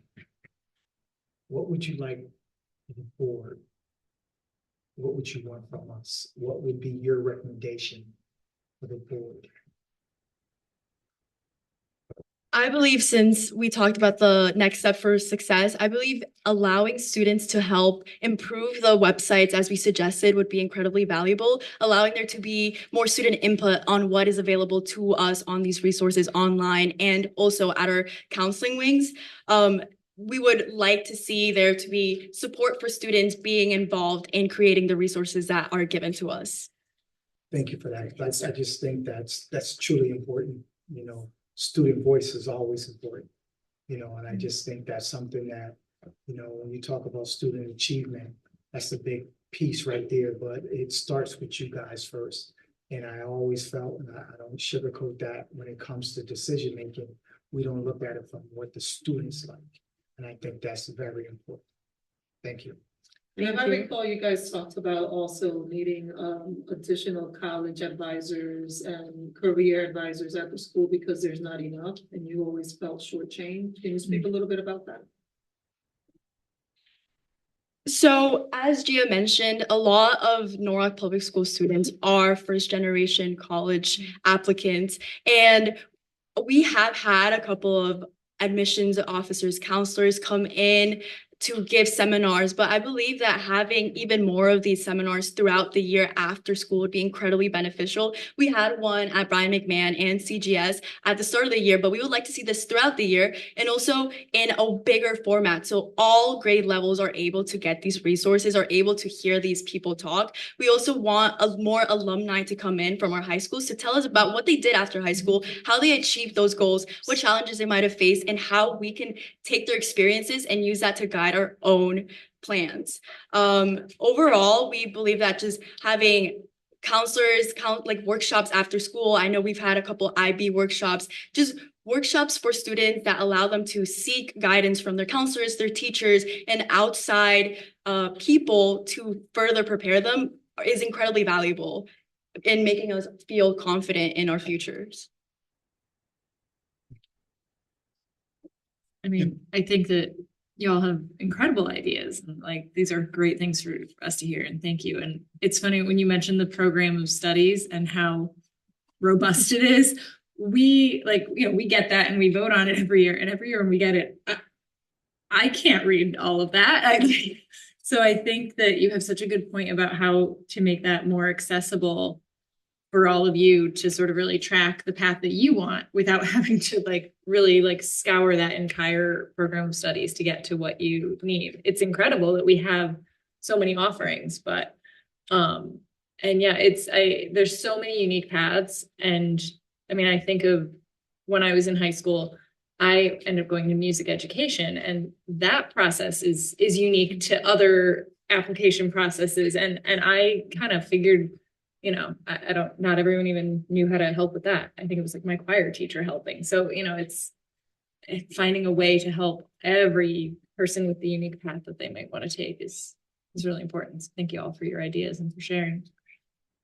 And for me, first generation hits hard because being the oldest of my family and my cousins and everybody, I was the first one that had to ask those questions, try to figure it out. And we have parents that don't understand, they can't speak the language. So now that you mention this, tweaking it a little bit more to those types of resources. Could I ask, are you, I'm not sure what your name was. Are you in 11th grade or 12th grade? I'm a junior. My name is Sue. You're a junior. Okay. So good. You're going to be here next year and you can help spearhead. But so many of your speaking, I could hear you clearly. I could feel your enthusiasm, and also that sense that's kind of related to the first group, that you want to help those behind you. You want to help the younger, the 8th graders, the 7th graders, maybe, that you want to help them find their path. Maybe many of them don't realize there's a marine path. Somebody said they're on that one. And some might not realize there's a medical path. That of these things are so important to share. And I think even more powerful coming from you than from us or the experts. Wonderful highlighting and wonderful kindness of spirit. I'm so impressed with you. Thank you. You did hit it. You did hit it. Well, now hold on. No, I just want to say, as I'm sitting here listening to you guys, one of the great things about my life is I'm a mentor for the Grammys and for their Grammy U. And I hear a lot of similarities from you guys and what you're looking for and what you want to do that I hear from the people that I have as mentees, where they wish there was someone who came in and said, hey, I was in your shoes. This is what I'm doing now. This is how you navigate this. I heard resources, having a better sense of the resources and how to utilize them. I'm impressed. Yeah, the bar. I'm impressed. Well, I mean, we can say that you're a little bit biased having a daughter who goes to PONUS for the previous one. And a daughter that goes to Brigham Man for this as well. Yes, true. But I think you guys put a lot of work into this. I think both groups put a lot of work into this, and I will definitely keep an open mind to both.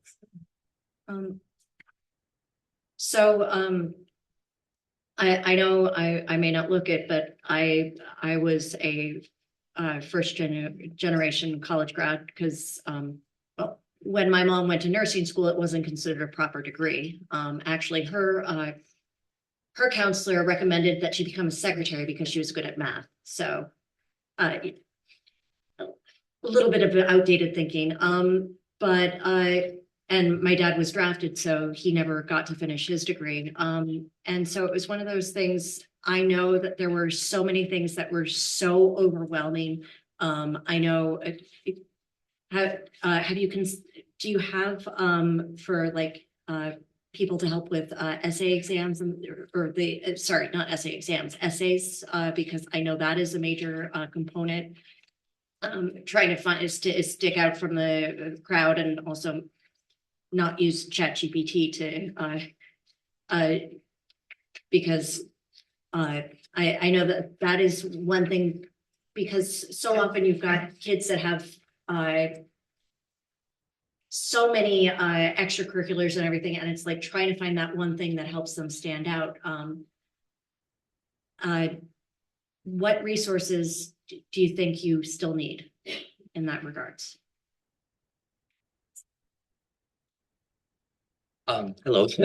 When it comes to the essay process, I fully think that it's gonna be a built-in process. What I'm hearing now from, I attend P-Tech, and what I'm hearing now from juniors and sophomores as teachers, English teachers are actually taking college essays from what they have, from seniors that they have, or from people that they saw their essays, and showing it to them, basically guiding them. And I think what we need is more of that. I think we really do need more of those teachers helping guiding students, because essays could be a lot. And it can be very stressful to figure out what you want to do and how you want to do it, because of course you always see on TikTok, there's these same results, same ideas, and it can be all so much for a kid that's only 16, 17. So we would love anything after school, English teachers, or even anybody that's majoring in, that can major and help us in writing with these essays. We would love that. We would need that success and that help to guide us through, because I think the college application is a lot, but figuring out what you want your paper to be, how you want your paper to be, because it took me about 3 months to figure out what I wanted my college essay to be. And then I got a text message last week that my English teacher used that as an example. Because of her guidance, she asked me if she can use it as an example for the future, for I believe the class of 2028. To see what they want as their college essay. So I believe that more of that, and more of teachers offering to help and guide after school, even, I don't know if they do morning classes on Saturdays, but more of that would be helpful and be necessary for future leaders and for future people to help with the college essay process. I also want to quickly add, Sue also kind of touched up on it about alumni. I want to emphasize like the importance of firsthand experience, bringing in students and alumni to explain the college process, and those, especially those who go to these very collegiate schools, and other people who want to follow them too. A really good example of this was in Brian McMahon. We have a college boot camp during the summer. It's a week-long process for incoming seniors, and in the middle of the week, they bring in Brian McMahon alumni who are successfully going into college, or even technical and trade schools like that. And I think, me personally, listening to those stories, listening to advice firsthand was definitely something that I could trust, especially because it was, primary source. So I definitely want to emphasize the importance of bringing in people who experienced it today. And then along with that, part of the boot camp was a essay workshop. So I know that CGS, a lot of students benefited from like essay workshops as part of the boot camp.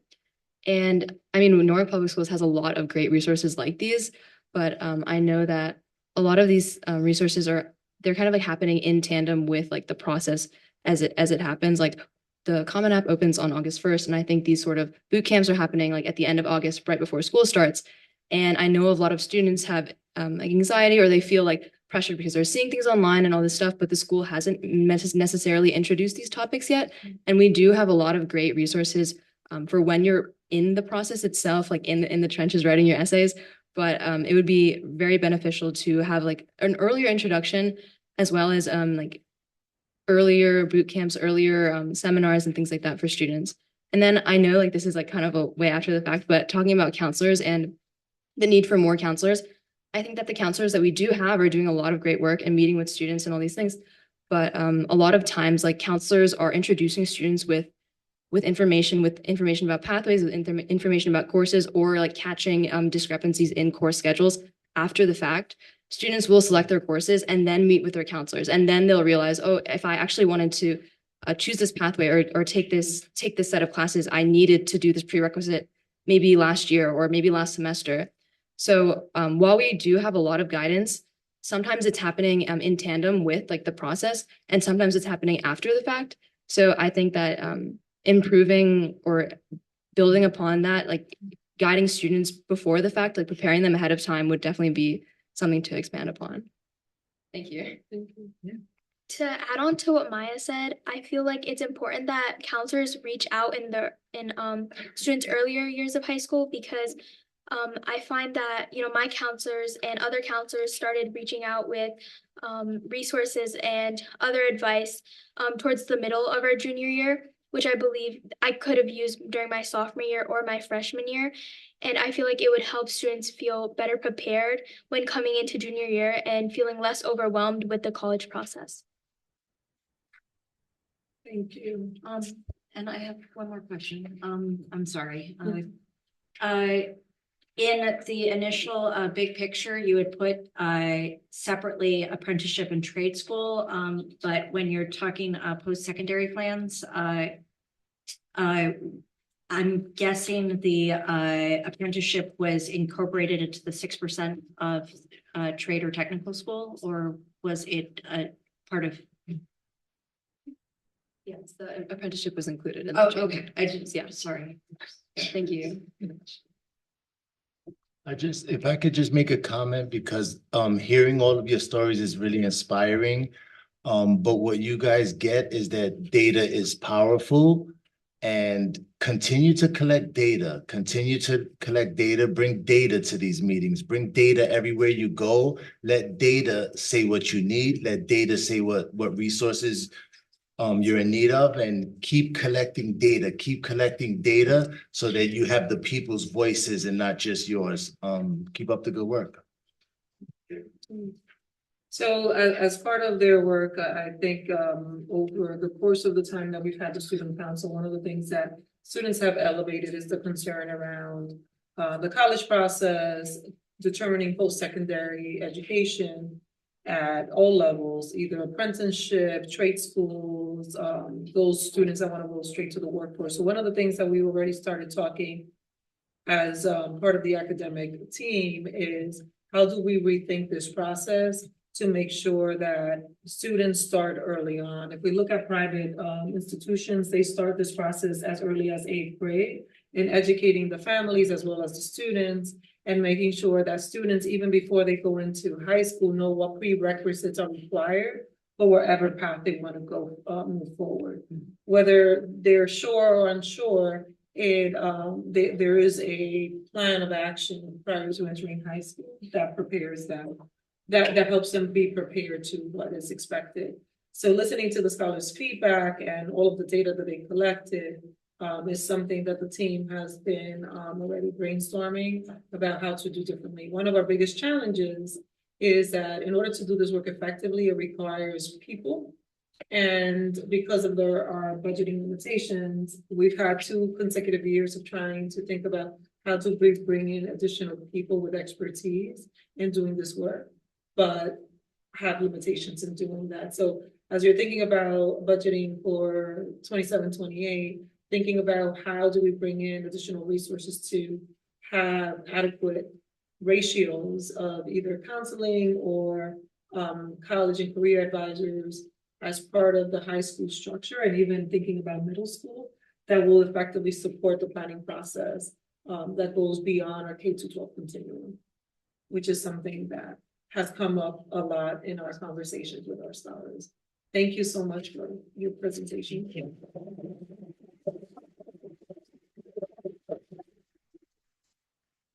And because of the work that they've done, we have certificates for the students that we would like to share. Do you wanna just say them and maybe take a picture with you? And as they go in, can you come to the front so we can take a picture? Lorda Hoxa.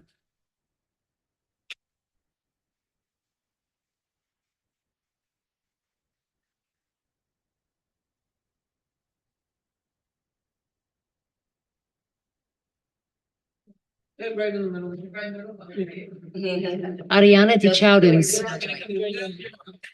You won't be able to.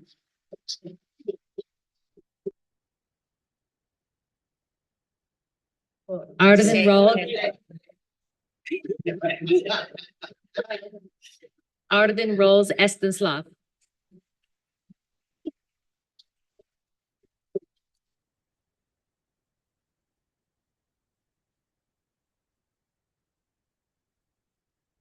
Apollo Coal Tejada.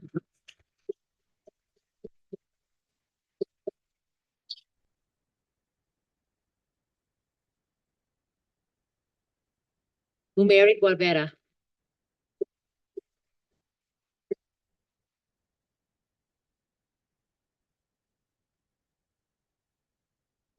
Sue Petrus Guavera.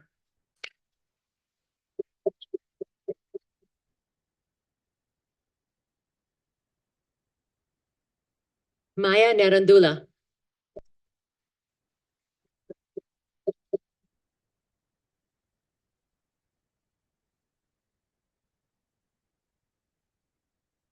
Mateo Valiente.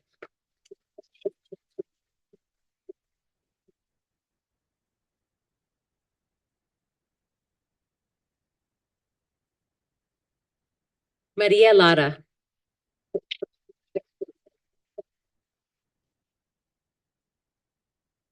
Maria Del Mar Duque Villa.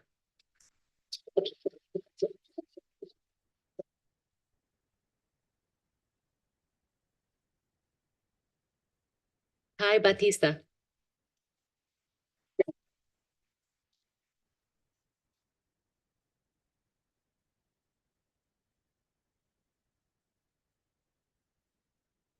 Jia Patel.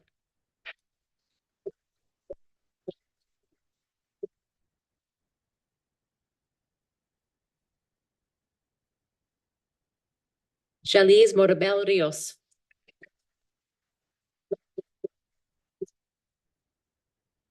David Smith.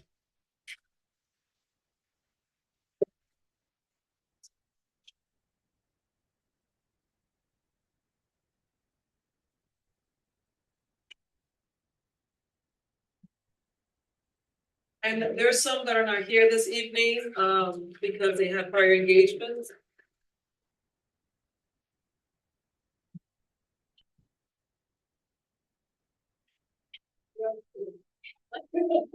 Trying to squeeze, and if somebody could maybe kind of just get up there.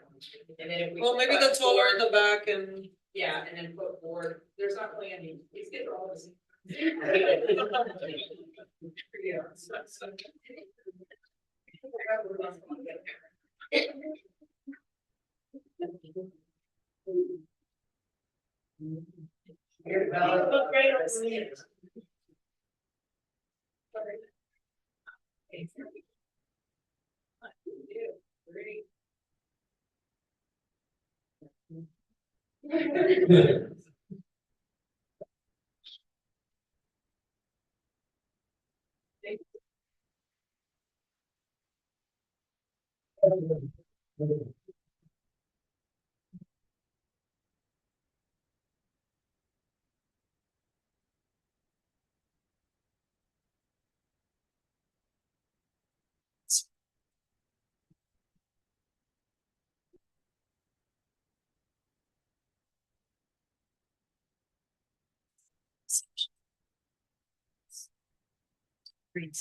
So I hope the board is as impressed as I always am to see the student council students in their inquiry process. I'd like to move on now to the draft of the superintendent goals for SY. You're so loud to sit in here. I'm sorry. I'm just saying. Good night, guys. Thank you for coming. Thank you. Thank you. Thank you. So I was saying, I hope that the board is as impressed as I am to the of the amazing work that our scholars do. Everybody with them, always blessed. I would like to move now into the superintendent draft goals for FY 26-27. And I'm going to ask Mr. Pennington to join me for this conversation.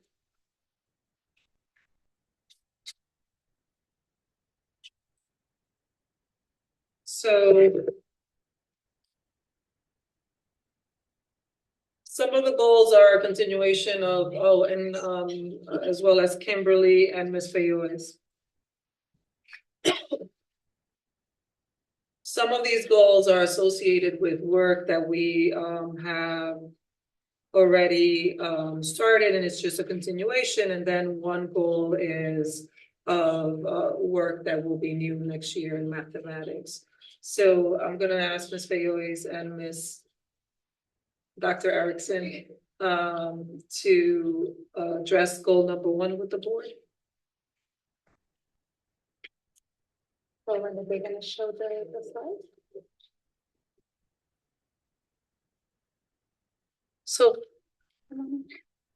for goal number 1, we co-created this goal, and this was a goal that is built upon last year's and the year before that goal. And it's by June 2027 that 100% of our schools will implement the self-directed learner competency to support students in taking ownership of their learning, deepening the critical thinker and effective communicator competencies through school improvement plans, as evidenced through district learning walks. And this work will also include the development of student AI literacy for ethical and responsible use with evidence and implementation gathered through feedback cycles. Essentially, what we're proposing with this goal is that we keep to strengthen instruction around the practices that require students to think critically and justify their reasoning.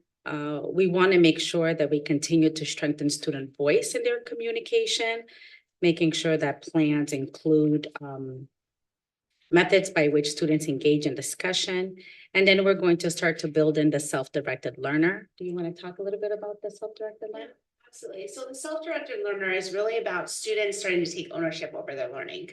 And so it's about students setting goals, monitoring their progress, and then really engaging in mental wellness and physical well-being, right? And thinking about that whole child. And so when you think about like, where did the self-directed learner like competency indicators come from? Those are community. And that when we went through these engagement cycles of like, how do we define our portrait of a graduate indicators, then it was through that feedback. And so this year, then to further the critical thinker and the effective communicator, it's then providing students opportunities to self-reflect on how am I being a critical thinker? What are my goals in like these projects? And then how am I reaching those goals? And so that's really about like the self-directed learner that we're really excited about. It's really deepening the critical thinking and effective communicator work through students starting to think about and be a part, an active participant in that role in developing the portrait of graduate competencies. The wonderful thing about the self-directed learner work is that it allows us actually to work with teachers on the feedback that they are providing to students, not only during class as part of their formative assessment, but also as part of their summative assessments or any time that they're providing students feedback to then be able to implement in their next tasks or whatever it is that they're doing in class. The wonderful thing about what we started to do with school leaders is to look at how is it that they're providing feedback to teachers when they're doing observations, using the observation of what they see with students and what students are producing to prompt teachers to be thinking about what is coming out in the student outcome, not just in the planning phase. Looking at that student impact. Yeah, and definitely looking at that. So this goal is to not just deepen the work that we've already started with the other two competencies, but actually to now start to really make that part of our daily instruction and really students taking ownership over it.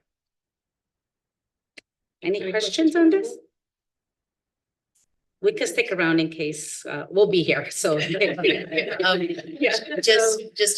one comment that the previous students really embody what we're trying to do here. I mean, they've taken ownership of solving a problem and bringing forward ways to go about that and communicating what the problem is and that confidence.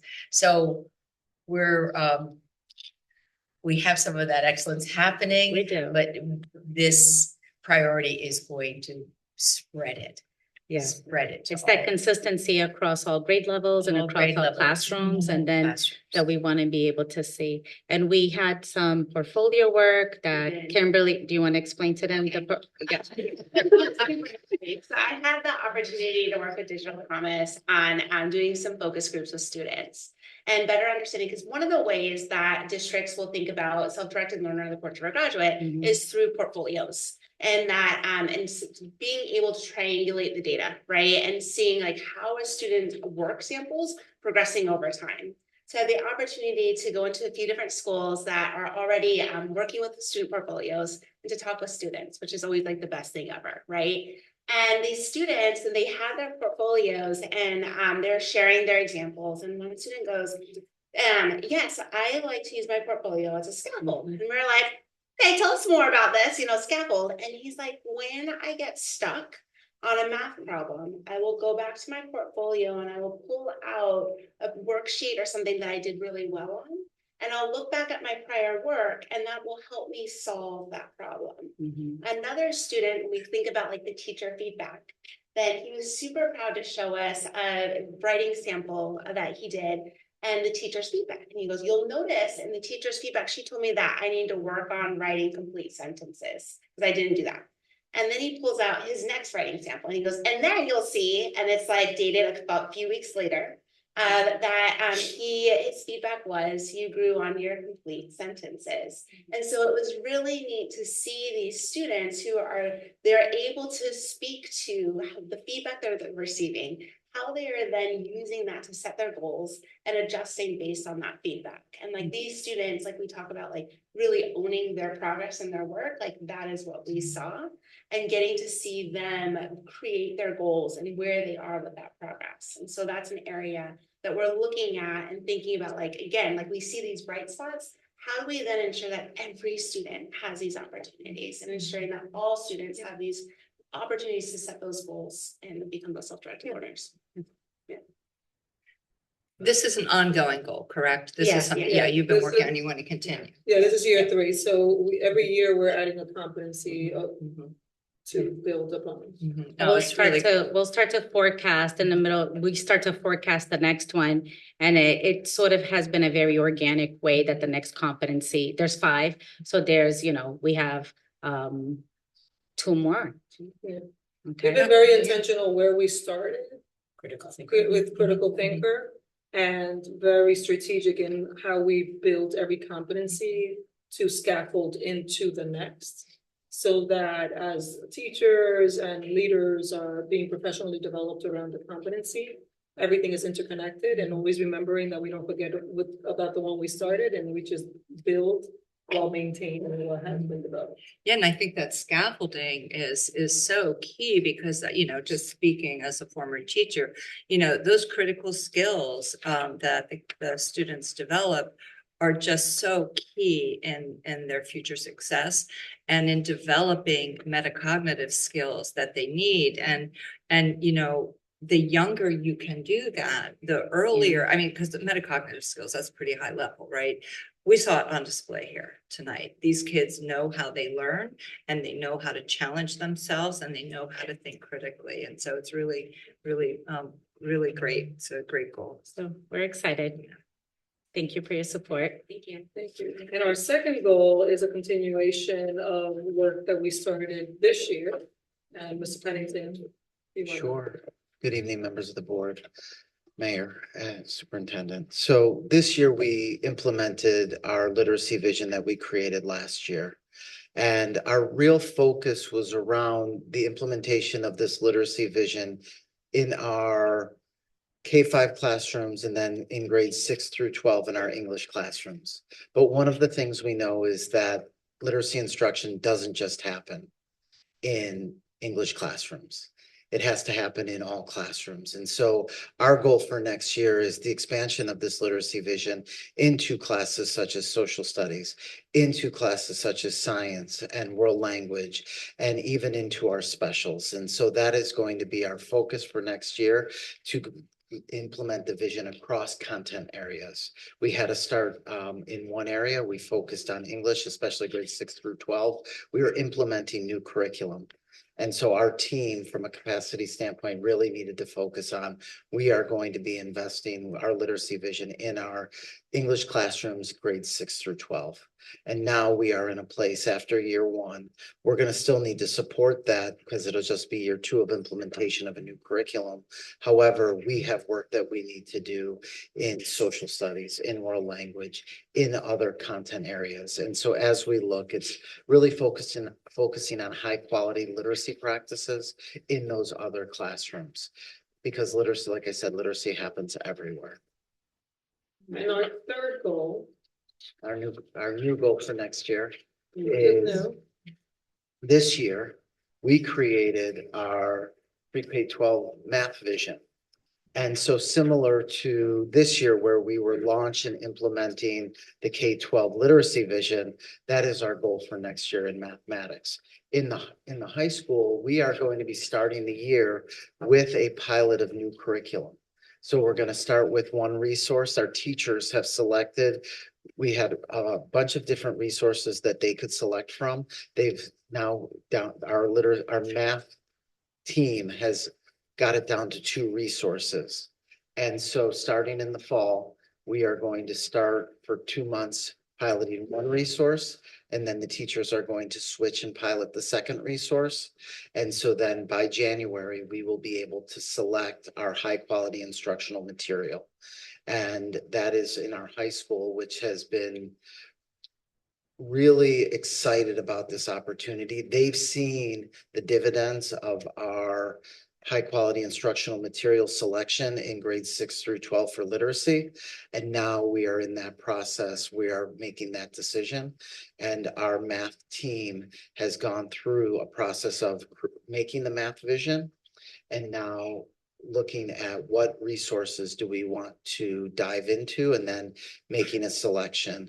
And either of the choices are great, and our teachers are the ones that are making the choice based on implementation feedback, and we'll be able to get a lot of information throughout the fall implementation.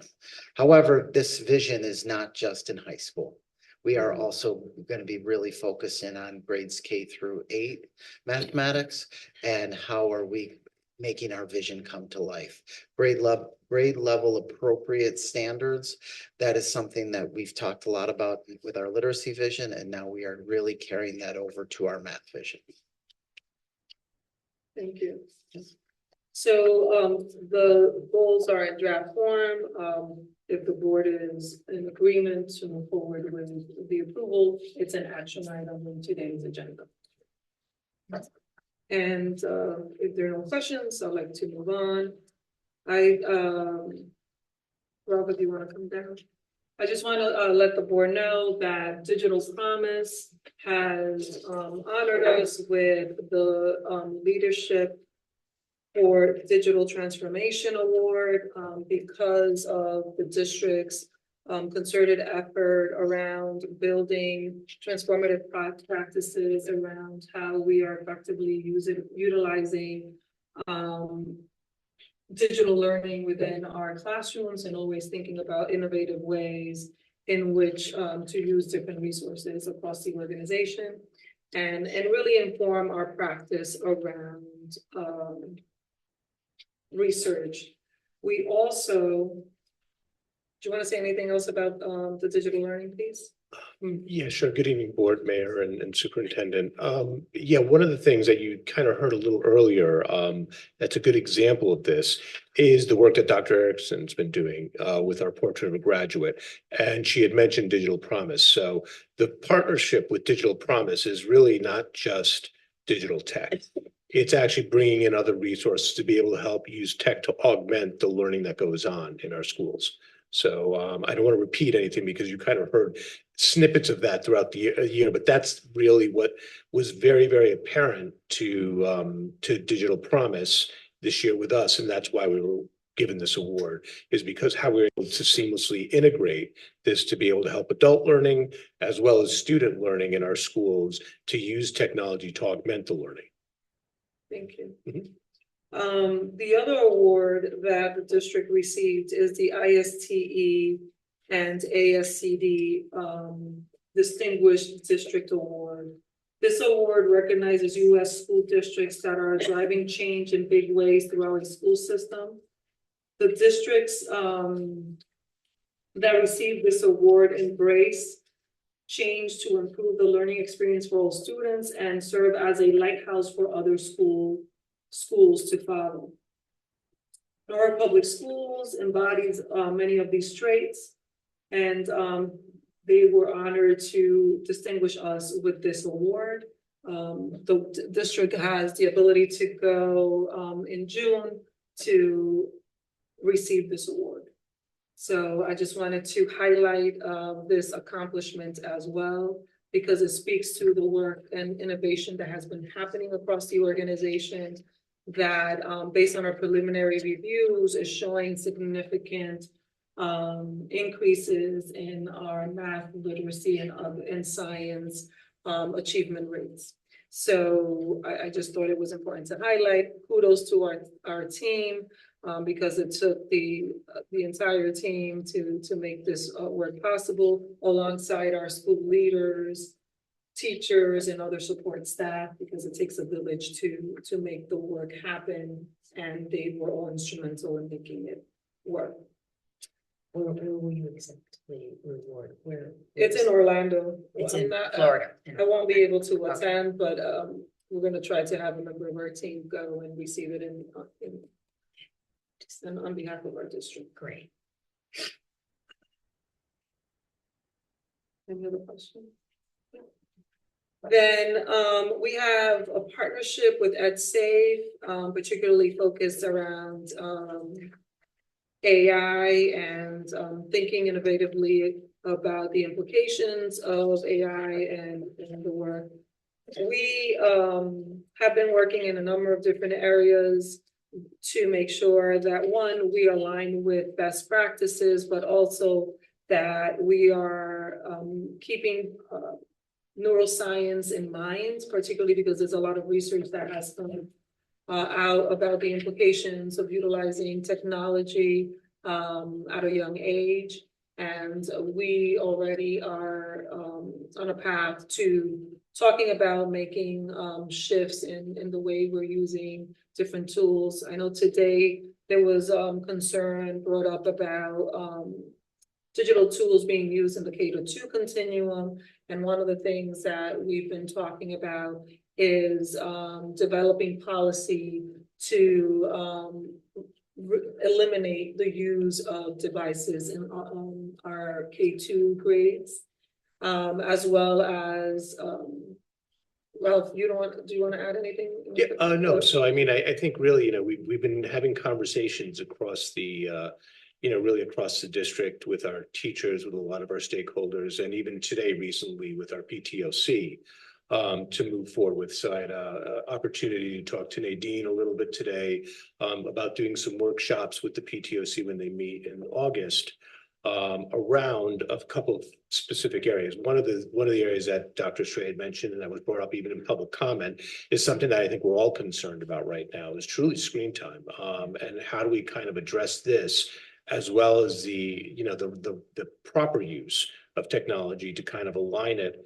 to goals. I think that there was also another comment that was made that, you know, I've done a lot of research around, and it is hard to show any kind of growth from the use of educational, from some ed tech tools over the years, because you know, it's never, sometimes we haven't really aligned it, and I'm saying not Norwalk, in general, in education, we haven't aligned it well to student outcomes. And something that we're going to be working on through the EdSafe Consortium is coming up with procedures and policy, as well as opportunities for us to make these changes. I don't know if you want me to just jump right into.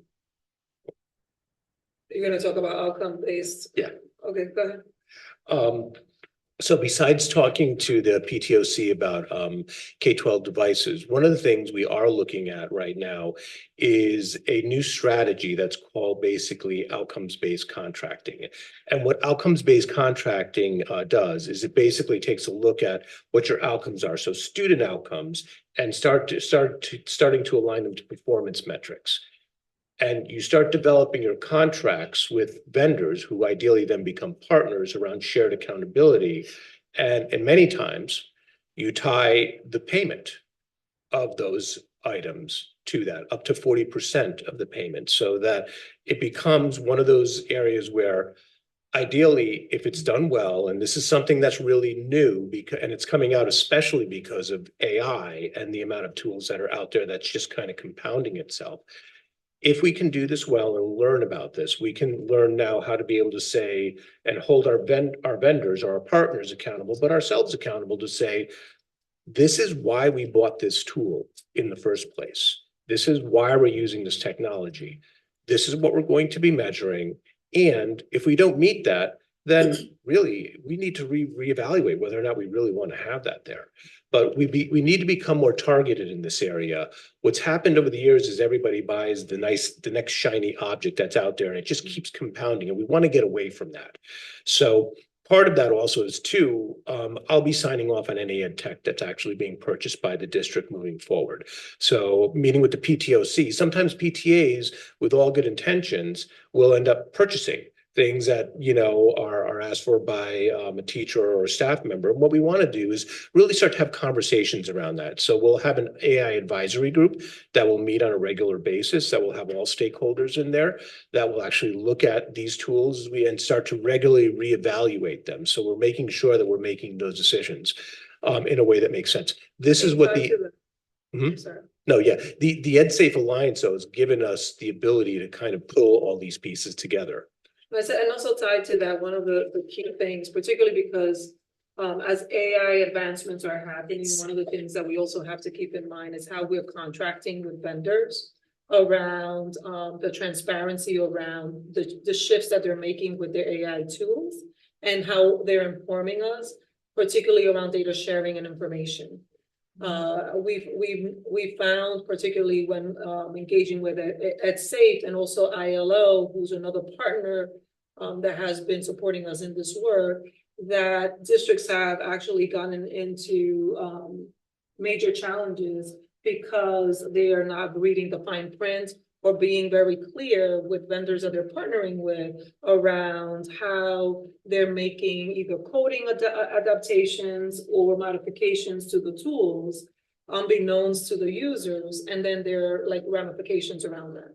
So just making sure, particularly as you engage in outcome-based contracting, that also schools are not engaging in contract development outside of the scope of the supervision of the digital learning team, because we want to really monitor what these agreements stipulate and what are the potential implications or data breaches that could potentially result as different schools use different tools as well, because we want to make sure that we're keeping students' data safe, particularly in this era where AI is continuously evolving and potential hacks and breakthroughs can happen at a more in a regular basis, more than before.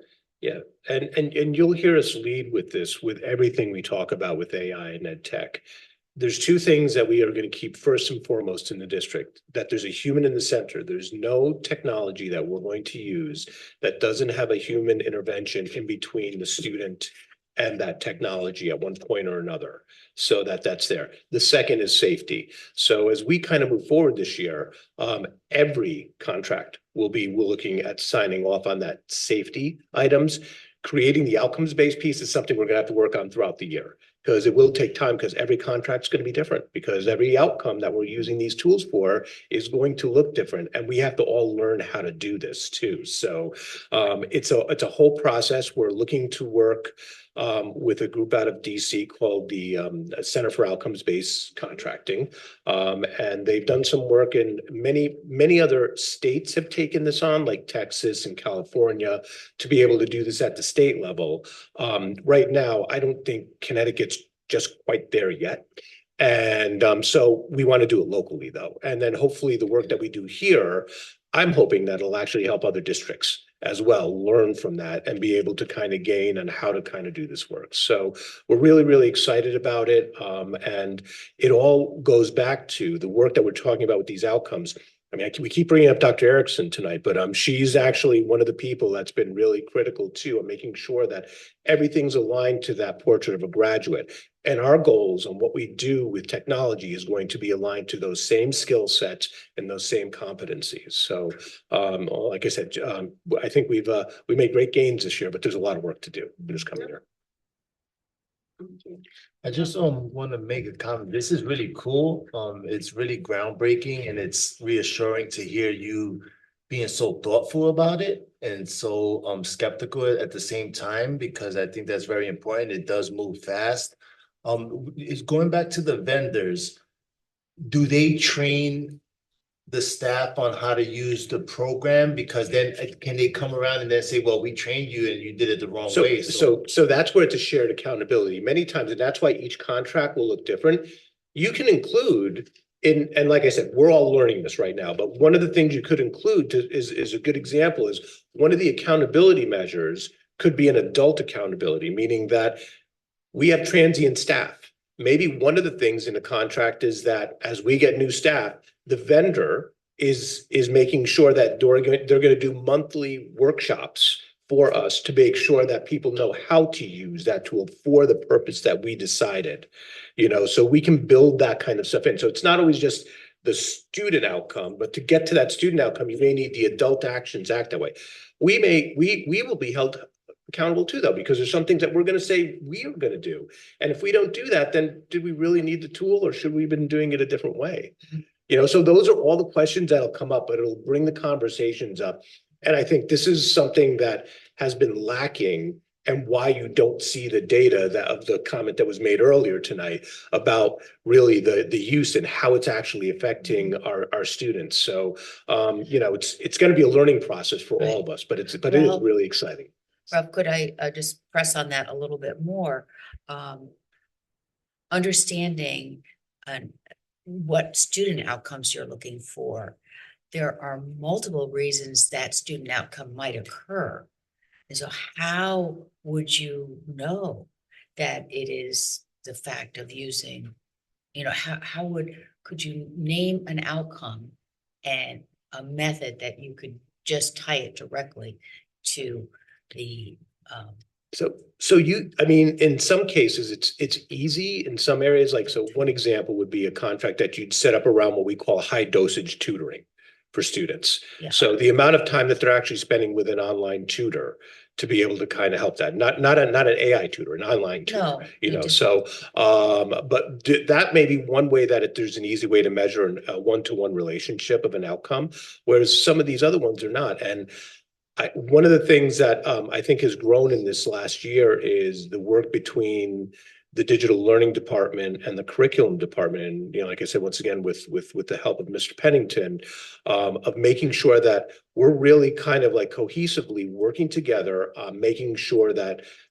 those outcomes are decided by the curriculum department. And we need to be able to find out from the digital learning department how we help to meet those needs and translate that into these areas. So I don't have the exact answers for you yet, but if you ask me in about 6 months, I think we'll have more clarity around how do we kind of get to that point. But if we don't start trying to create contracts this way, we'll never get there. I think to add to what Ralph was saying, the most important thing is knowing where we want to get to, and then backwards planning in terms of what resources we need. And not getting the tool and then figuring out where we want to go with that tool. Right. And I don't think it only applies to software. I think it's a methodology of thinking that needs to apply to all types of contracting, even curricular resources and materials. So one of the conversations we were having is that this methodology needs to be considered, and that's why we were talking about in our cabinet discussion, where the finance department, the curricular department, and all departments need to be part of, because we want to make sure that when we're making decisions around bringing in resources to the organization, because we have intended outcome X, that all of the resources we backwards plan to align to that goal or to that North Star. If I may, I just really want to give the district great kudos. Thank you for looking at the use of the screens in the younger grades. And I think as a district, we've always been ahead, right? We've always done a really good job of, I think about, when we came out of the pandemic, particularly, what a great job we did as a district, in terms of getting our kids on screen and getting them learning digitally. And now the tide has really turned. And so here we are ahead, and being leaders again and looking at the effects, particularly on the younger grades. And, I hear my daughter is always struggling with screen time with her own kids. They are not allowed devices at home. They're 8 and 11. And so, to know that they have had, all the screen time at school, it's been really hard. And I think a lot of families are going through this, and the damage that can be done in those earlier grades particularly is really, really concerning. So again, I think we're doing a really good job around digital learning, and leading, because we've got to look at it. What works for high school students doesn't necessarily work for those younger grades, and we have to protect our kids, what they're exposed to.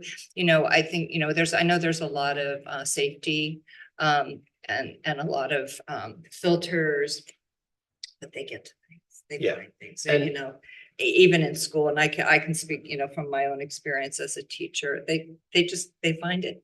Find it. And so the more we can do to protect our kids, the better. Yeah. And I think the most important thing that we have to all realize is that, we're trying to move towards the right direction. We're being as transparent as possible, because it's not going to be perfect. This world is changing so quickly, but if we're not transparent about what's going on, we won't get there. Besides, looking at we've actually cut off K5, we've cut off YouTube in schools completely. So that's not even there anymore. But some of the other things that we're also going to be doing besides software procurement and an AI advisory board is really just making sure that I think for the most part that people are aware of what's going on. We have a AI website that will actually, by the end of the summer, we've got a lot of kudos around it because it actually shows what we do, but it'll get a lot more granular to say, these are things we do not do as a district. We will not use a chatbot for any social emotional work ever. That's just not going to happen. What do we like, kind of a yellow ground where it's like we can use it for this, or what do we use these tools for? So that then we can also have those conversations.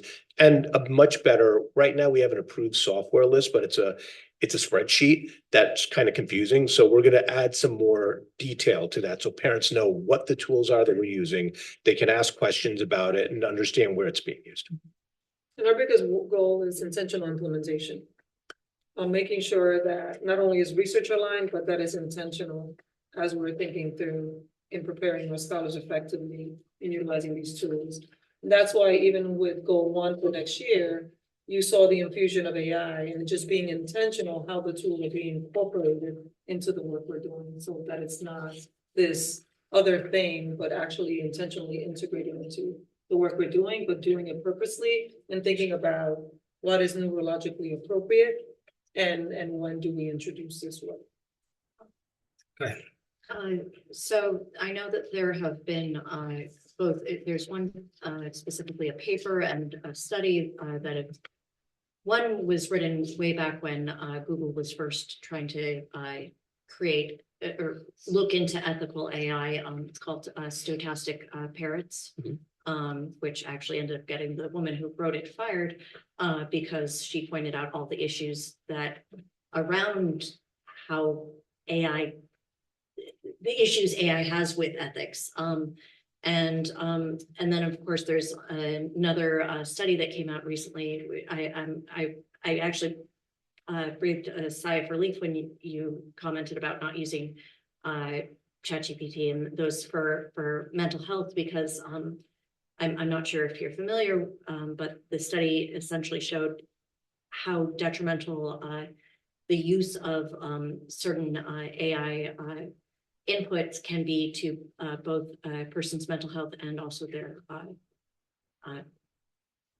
just their general cognitive functions. And I'm really glad that you are like, I'm not trying to say all technology is evil or anything, but I'm glad that you're making sure that there are guardrails. Yeah. Because we very much, like, I know we're trying to be on the forefront, but a lot of times it's like, oh, there's this great new technology, and then 10 years later it's like, here's all the issues, here's all of the dangers that we didn't know about and are now causing problems. And I'm glad that we're making sure that we are keeping on top of that.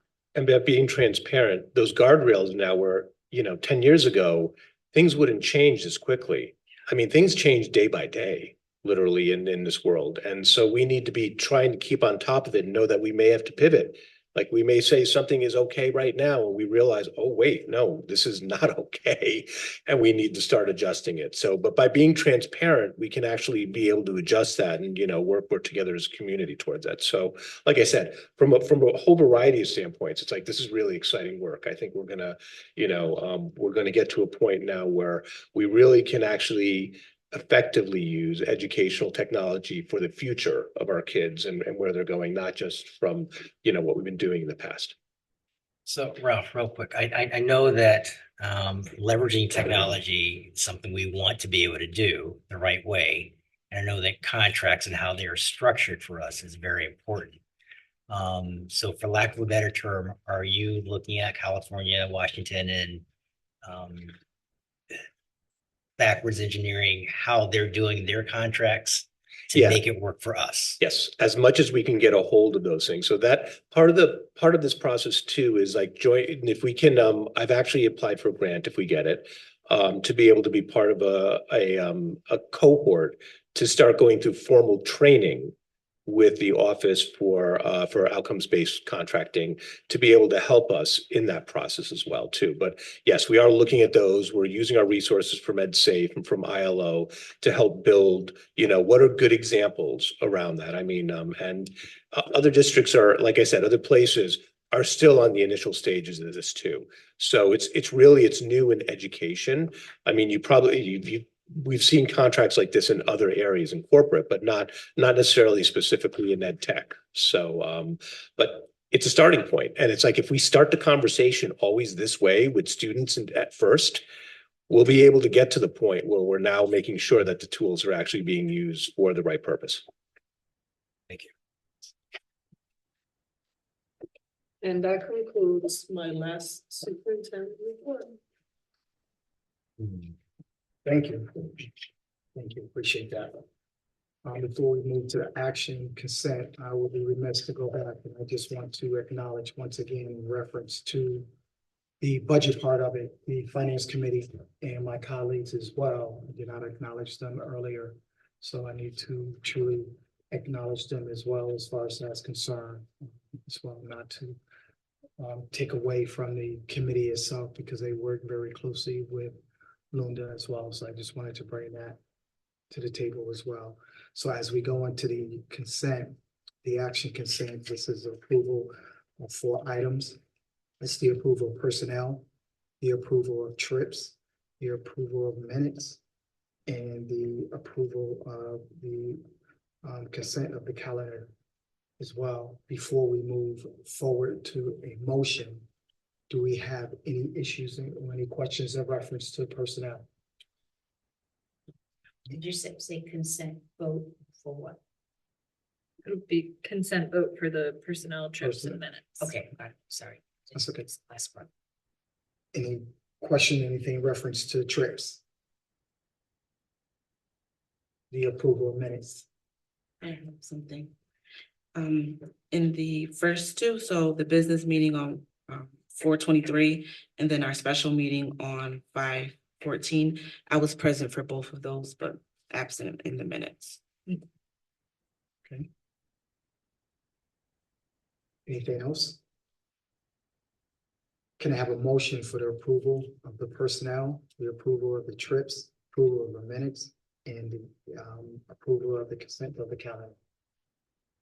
Motion. Diana, Second. second, all in favor? Okay.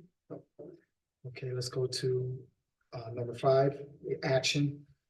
It's the approval of the edit of the policy 1005, which is community relation, non-discriminatory. Do we have any questions or any comments in reference to that? May I have a motion? Motion. Garrett, Ashley, second, all in favor? Thank you. The approval of edits for policy 14 personnel. Are there any questions in reference to that as well? May I have a motion? Jasmine? Mary Ellen, second. All in favor?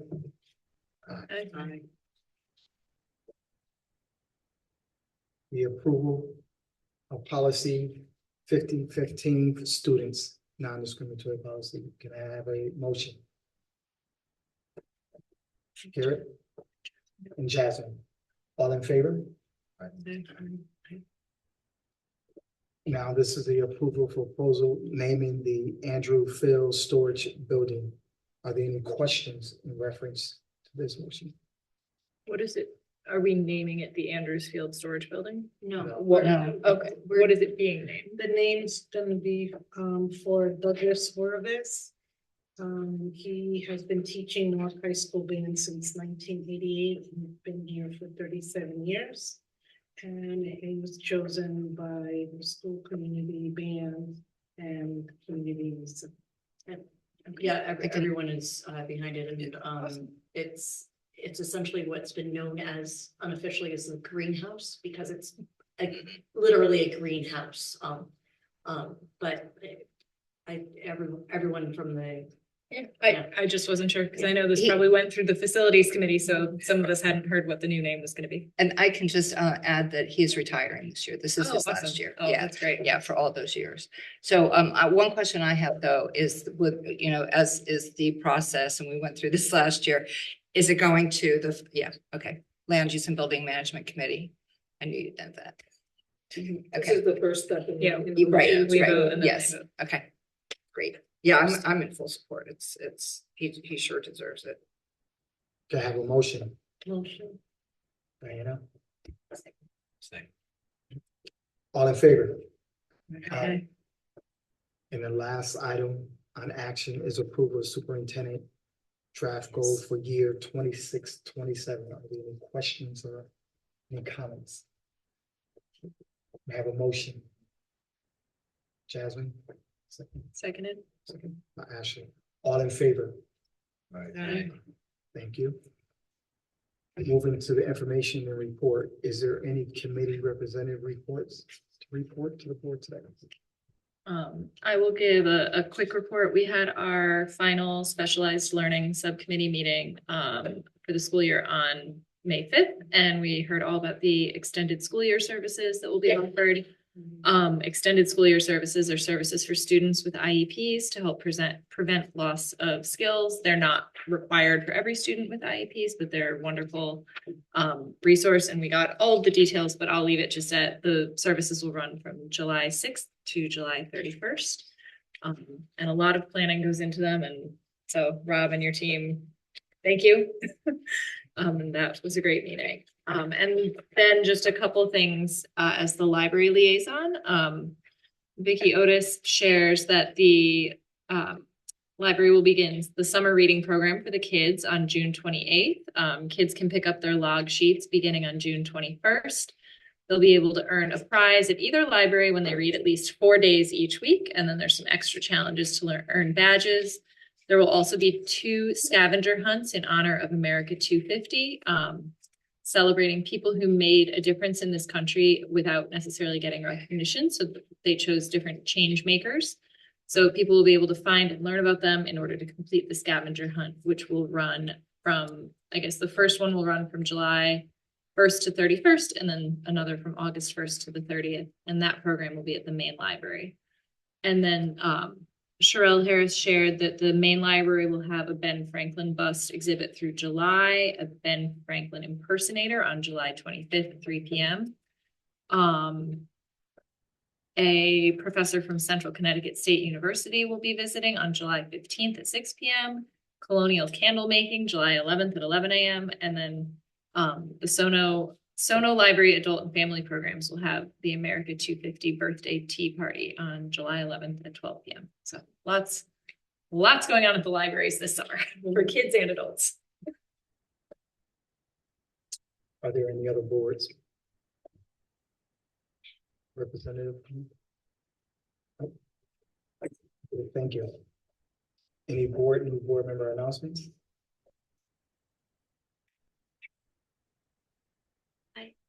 I just have something to share. This is related to the National Asian American that celebration that we have this month. Just share something about my family. I have 2 brothers and 2 sisters, and they've had children. I have 7 nephews. I have of the 7 nephews, 3 have married Asian women, 1 from North Vietnam, 1 from China, 1 from South Korea.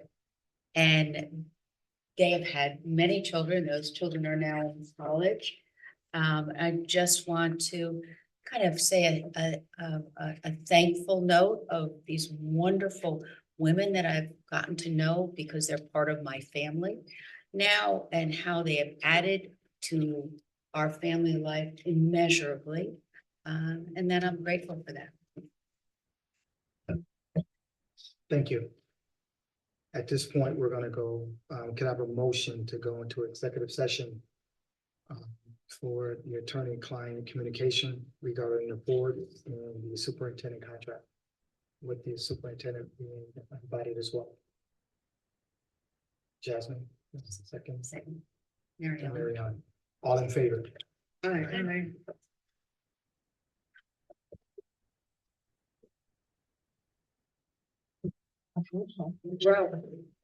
Well, I have an early morning meeting, so.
Interpreters, feel free to sign off.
All right, okay. Oh, sorry. Yes, now we're going into back into our session. Can I have a motion to close out our executive session? Jasmine's first. Seconded. Action. Can I have a motion to adjourn? Thank you, everybody. Good night, everyone. I guess that's it. Good night, everybody.